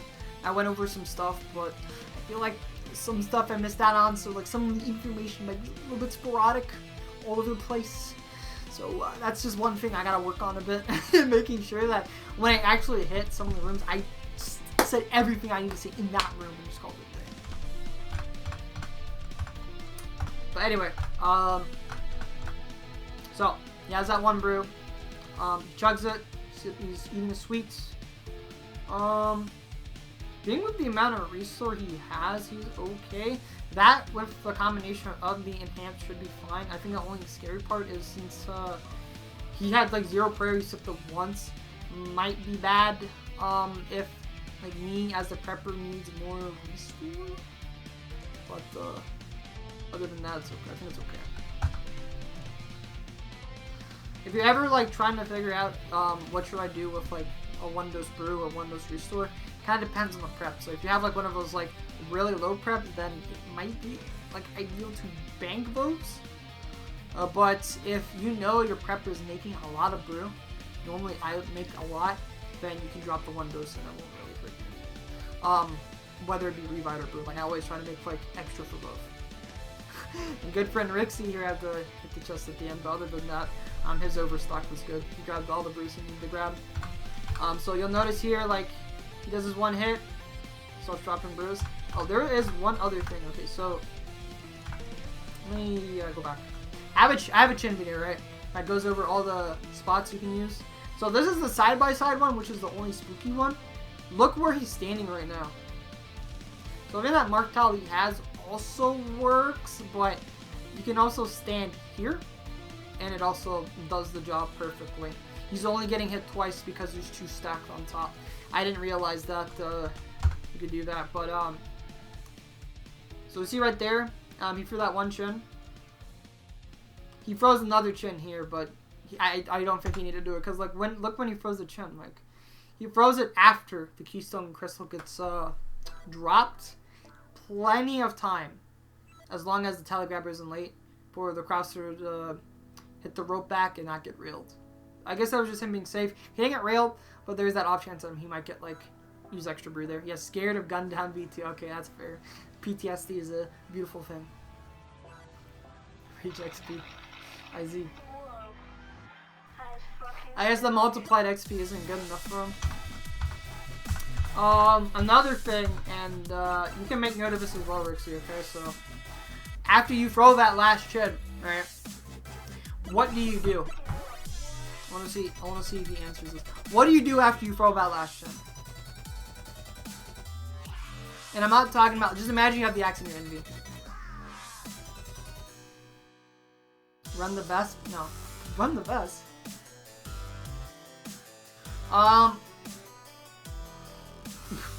Yo, mom. Well, probably want me to let the no. Not even. I don't even give a shit. Like, you can let the chin go at fucking mutt. I don't give two fucks. What you're supposed to do is you're supposed to venge after you throw your last chin. This is the earliest time for you to venge. Is right after you throw that chin. Vent. We're not playing Among Us, homie. This is CM5s.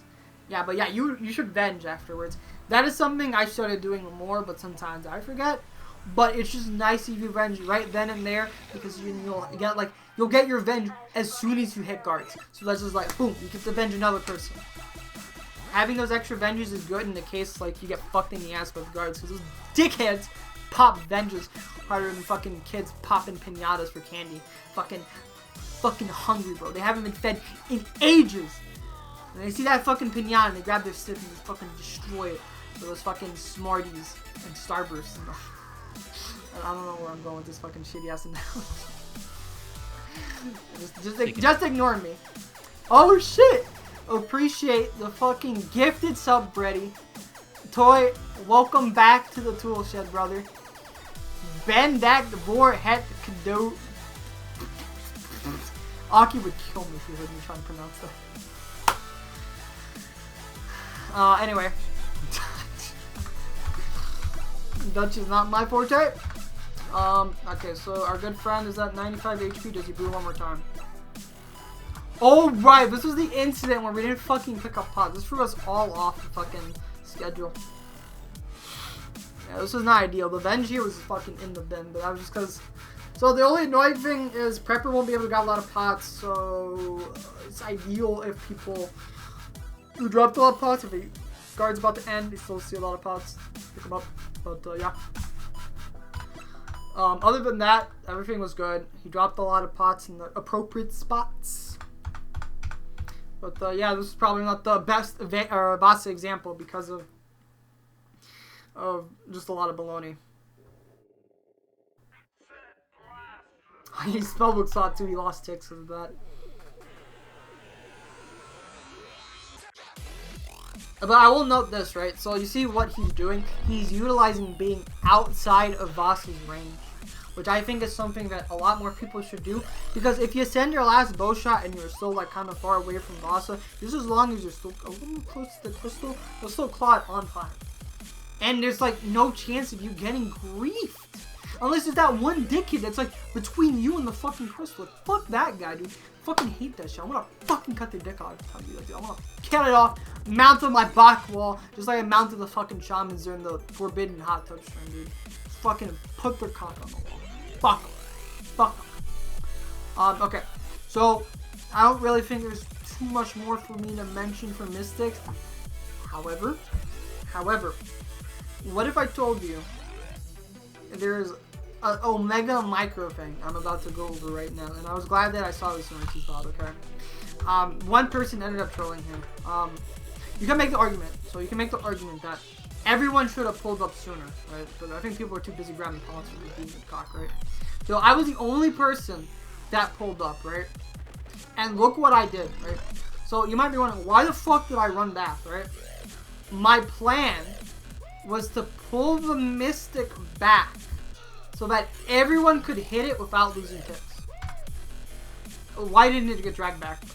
Because Baldy McGee, Layden, pulls up to the Mystic, and that ruined my plan.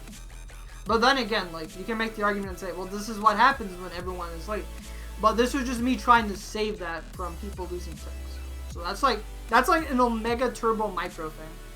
Yeah, bad bro. And he always wonders why I don't invite you. So no, just kidding. I fucking love Laden.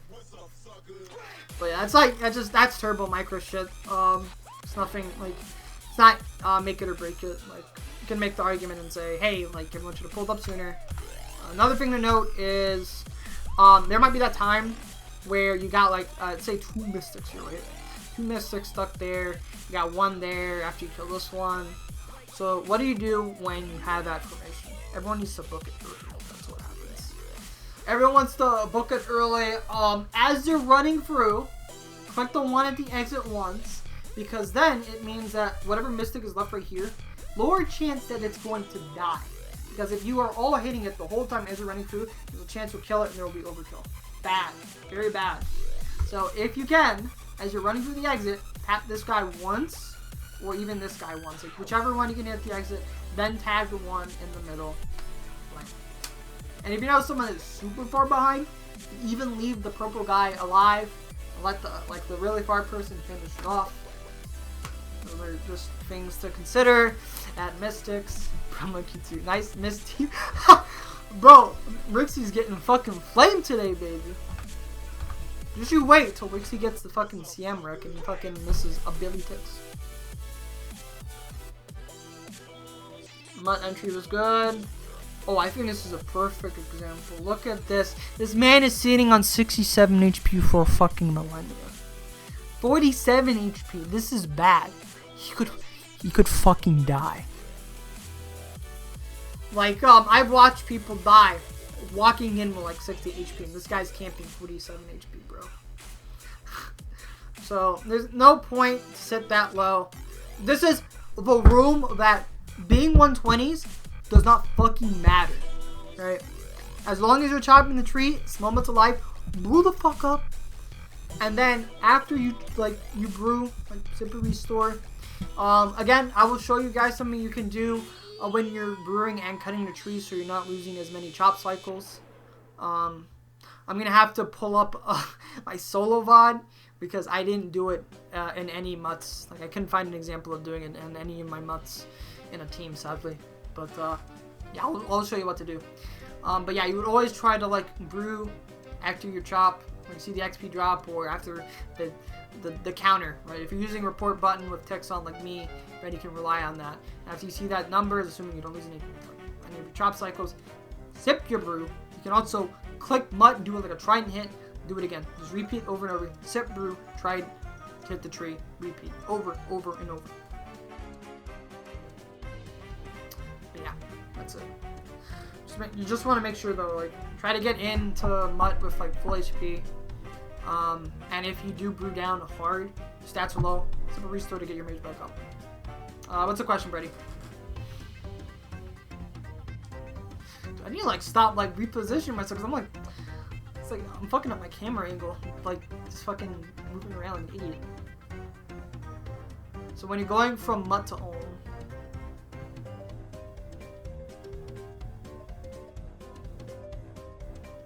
how do you personally set up your inventory for a quick break? Good question. Alright, so, number 1. Say you're using frost setup, right? Drop the difference. Avenges nothing at all. Drop the difference. So you drop that. Drop the axe so the tree dies. See if you can drink any potions to kind of get your shit back up. Like, if you have like a 1-dose brew and you know there's like a fuckload of brew in the chest, drop that shit. Or just sip it, get your HP to full. Same thing with restores. Sip it. But then again, you kind of need to know what your prepper is making. You need to know, is your prepper making a lot of stuff, or are they making just enough, right? How many hits at home before Rixie notices he has his pharaohs on? Oh man, Rixie's fucking copping the smoke, bro. Okay, now, staying on track, right? The next thing you want to do is put on your trident, put on your defender. Next, put all the items together that you know you're not going to break. Now, in the future, bringing in claws might actually be a good option. Maybe. And that's only for people who bring in the new ring that's going to give you more spec regen.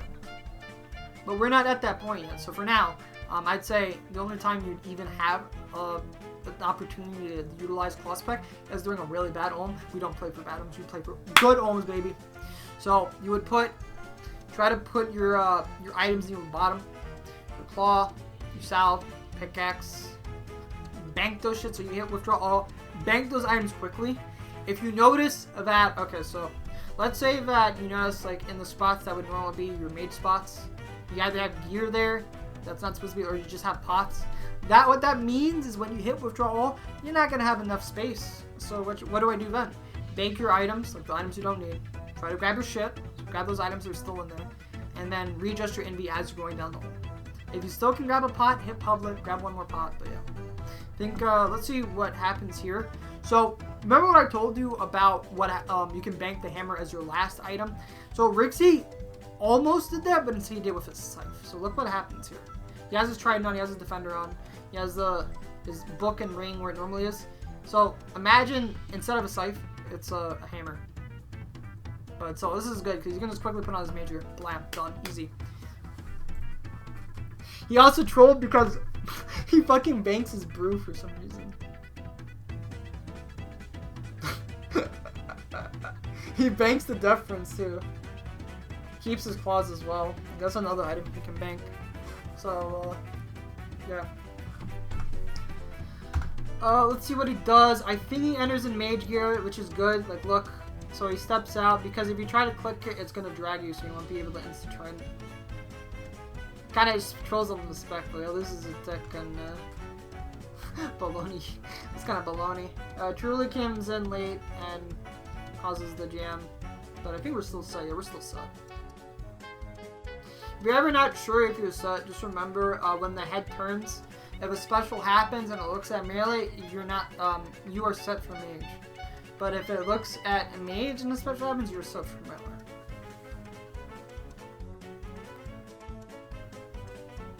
Average rapier. Yeah, dude. The age of the rapier is ended. Rapier is useless. Alright, let's see. So his HP is good. He does a partial switch. It's not bad. It's not bad. Does he have pipe?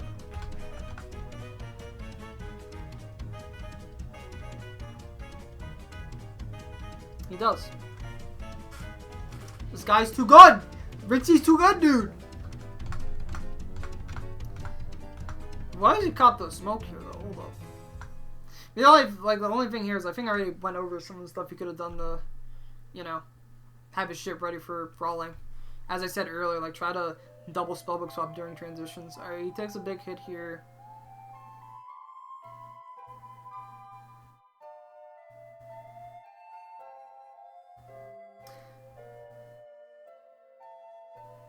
Spellbook swaps again. Yeah, so I wouldn't do this because now, like, his Frawl that's hitting the melee hands is doing nothing.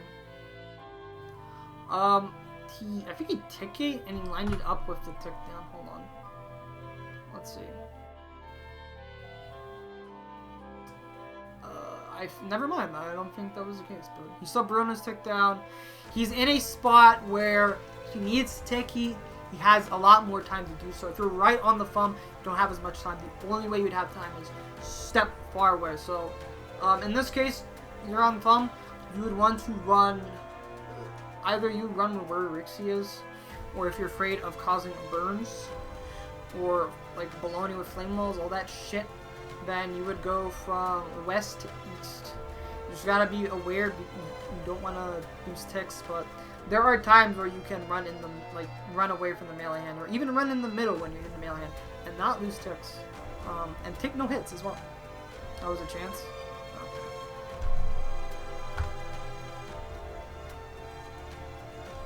So right now his HP is healthy. Did he get a Sang Heal? Yeah, he gets a fat fucking Sang Heal. Holy shit!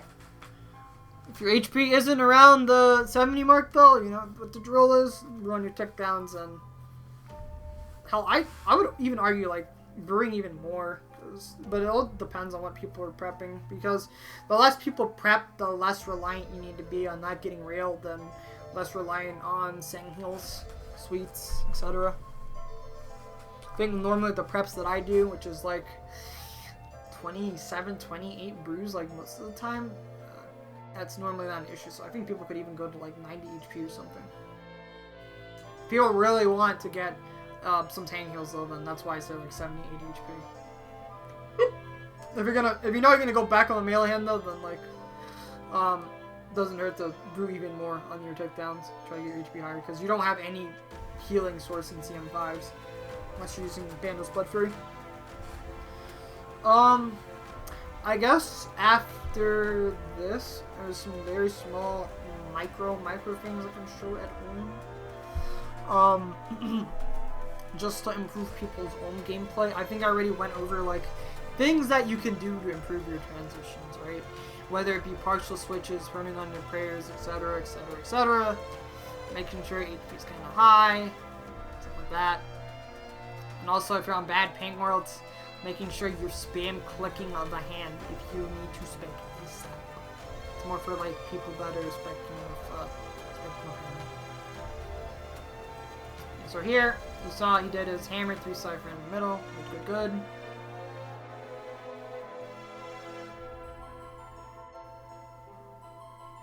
And so here, I don't know if I called it, but I was overloading, so I needed someone to tank for me. Okay, so did anyone see that? Hold on. Did anyone see that? Don't say anything, Rixie. Hold on. Did anyone see that right there?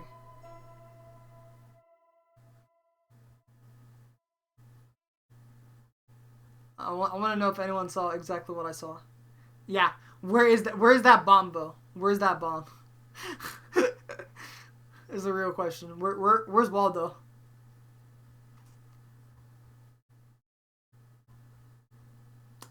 Well, anyway, who is the enemy? The bomb gets placed right under the Thrall, and he doesn't see it in time. So he gets hit a 30. Shit like this is why fucking Thralls are fucking doggy ass sometimes, because they fucking hide the shadows, and they can hide fucking bombs. Alright, yo, thanks for tuning in, Brady. Hope you learned something, man.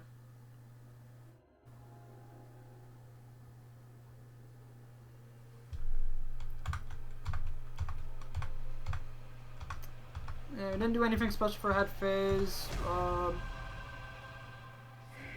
Yep. Alright, well, that is our last, like, it wasn't even a full vibe. We're just gonna, like, quickly brush through that because there wasn't, like, too much to go over. Just, like, some small things, like, looking over chinning and stuff. If you want to learn more about chinning, I have a chin video as well. I'll probably post that. Hold on.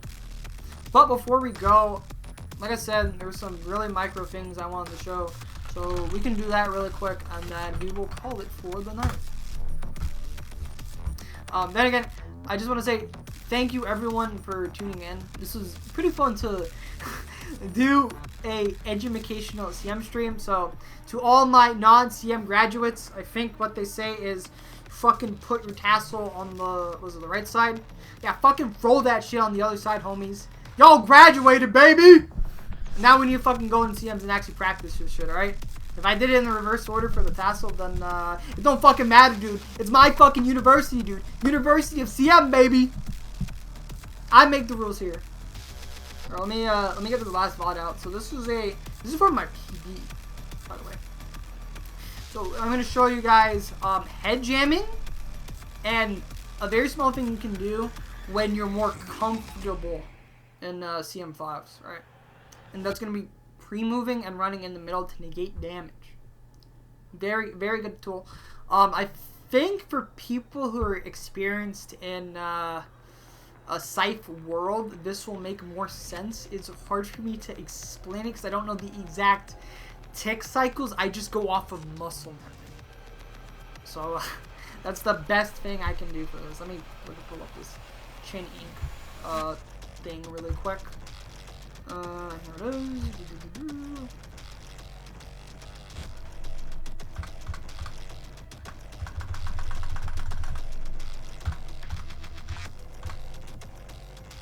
We graduate, and when we go to work, we fell. Alright, so I hope I do it here. Alright, so number one, right? So let's say you do a scythe hit, right? And after, when you do your scythe hit, I believe it's on the same tick as Ohm's attack. That means what you can do is you can do one scythe hit, run to the middle, and then run back to the melee hand, and you don't take a hit from Ohm. Don't lose any ticks that way as well, because it's 5 ticks. I don't think I show it here because on that lineup for it, I had to run away because of the bomb. I think I can do it here, though. Yeah, I could have done it here. If you're not sure, if you could have done it, just think of it like this. If your scythe hit and you know you lose no ticks comes out 1 tick after Ohm's attack, or 2 ticks after Ohm's attack, then that is an indicator that you could have ran to the middle with a 5 tick, and not taken any damage. Be aware, okay? Be aware. Doing this during flame phase is a no-no.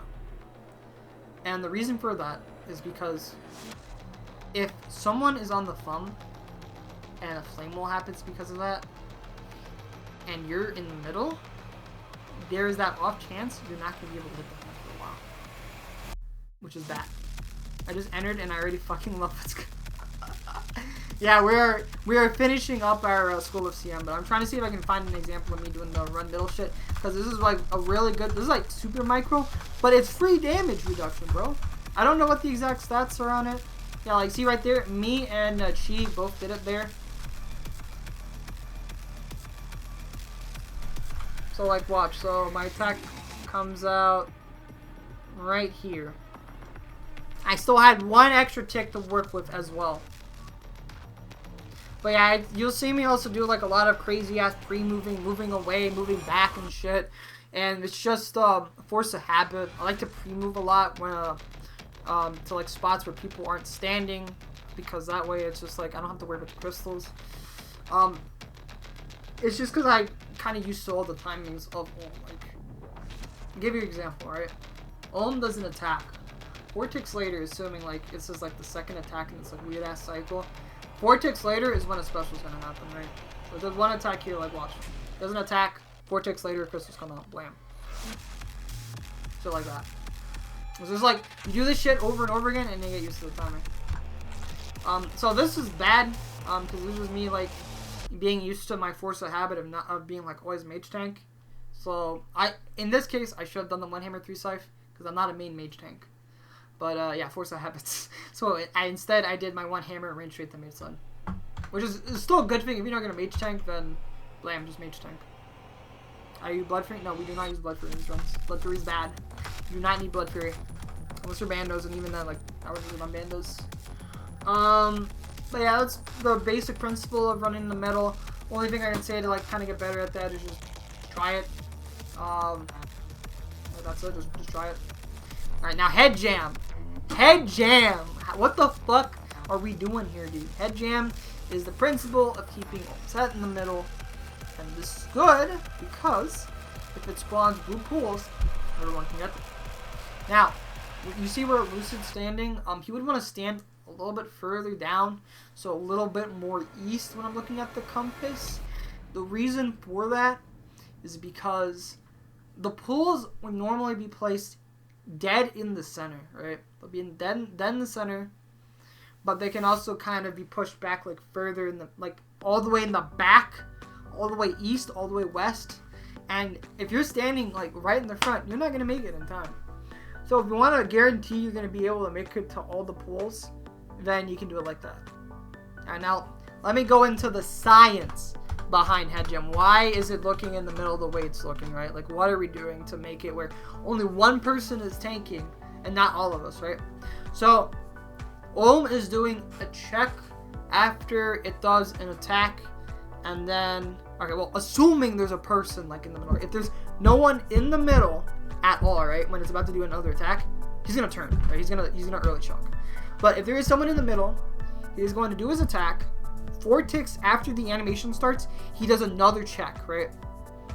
So using that knowledge, you could step in or you can step out, right?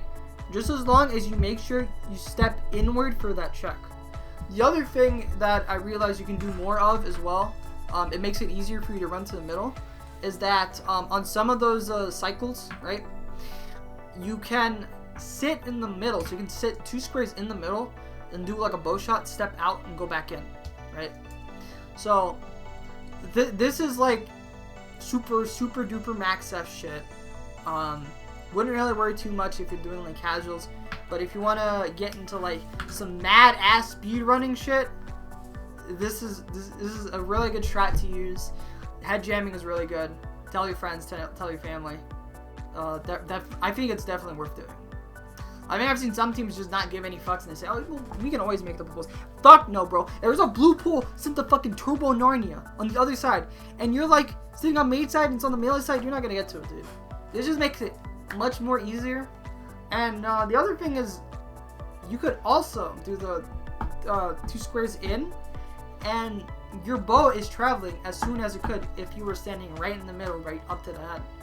So you going those 2 squares in, if you're like, right as long as you're like against the wall, your bow's still traveling as soon as it could if you're just right in the middle. For solo monkey, stand in middle on 2 and 4 if 1 and 3 are attacked. Yeah, there you go. Like Rixie probably explained it better than I could, but my brain is mush. Like a lot of this stuff just goes feeling, and I'd really have to like pull out a fucking chart to explain this. Can you check the screenshot? What is this? What is this way above? What the fuck way above? Alright, you're getting banned.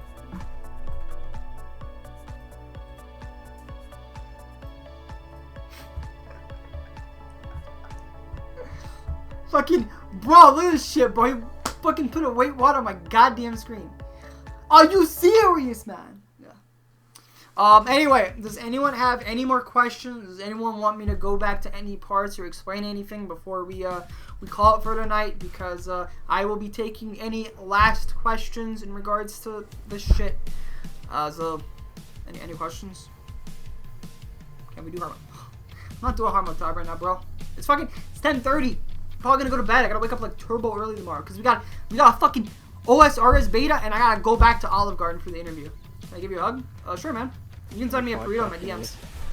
Speaking of which, let me go through all the followers I might have missed because my headphones are off right now, so probably this shit was probably going off for a while. Abdelor96, thank you for the follow. Tusona as well. Solobar1, thank you everyone for the follows, appreciate it. And again, Brady, thank you for the gifted sub. Yeah, it's fucking 5:30 for you, homie. Thank you on the good luck on the interview, Shawnee. We went in today for a bartender, but they said they got 2 full bartenders already, so I'm probably gonna have to learn how to be a server. Quick boss harder and bow range. Is there going to be a solo CM class later? If we're gonna do a solo CM class, I need to fucking pop more solo CM because I am not good at solo CM. But anyway, we're gonna call it for the night. Thank you everyone for tuning in. It was a good stream. Kirby is doing some Gauntlet testing for Guide. Gauntlet is fun content unless you're a fucking speedrun. So I'm probably gonna send you guys over to Kirby right now. So yeah, thank you everybody for tuning in. It was fun. This was really fun. This was a really fun stream to do. I will probably make an announcement soon and also get out the community goals next, but those will be point related. The only reason why I decided to do this for free is because CM5s is my specialty. So I felt like I had to do this for free, right? No shot we're doing this for points, because I really enjoy this. The ASMR shit, on the other hand, which is the next thing in line for community goals, that's just gonna be points. Fucking no shot, I'm gonna say, D-Fan, you're my little pog champ, and some friggin' sensual, whispery ass voice for fucking 3 again, dude. We're upcharging that shit. Anyway. Goodbye, everyone. Thank you for tuning in.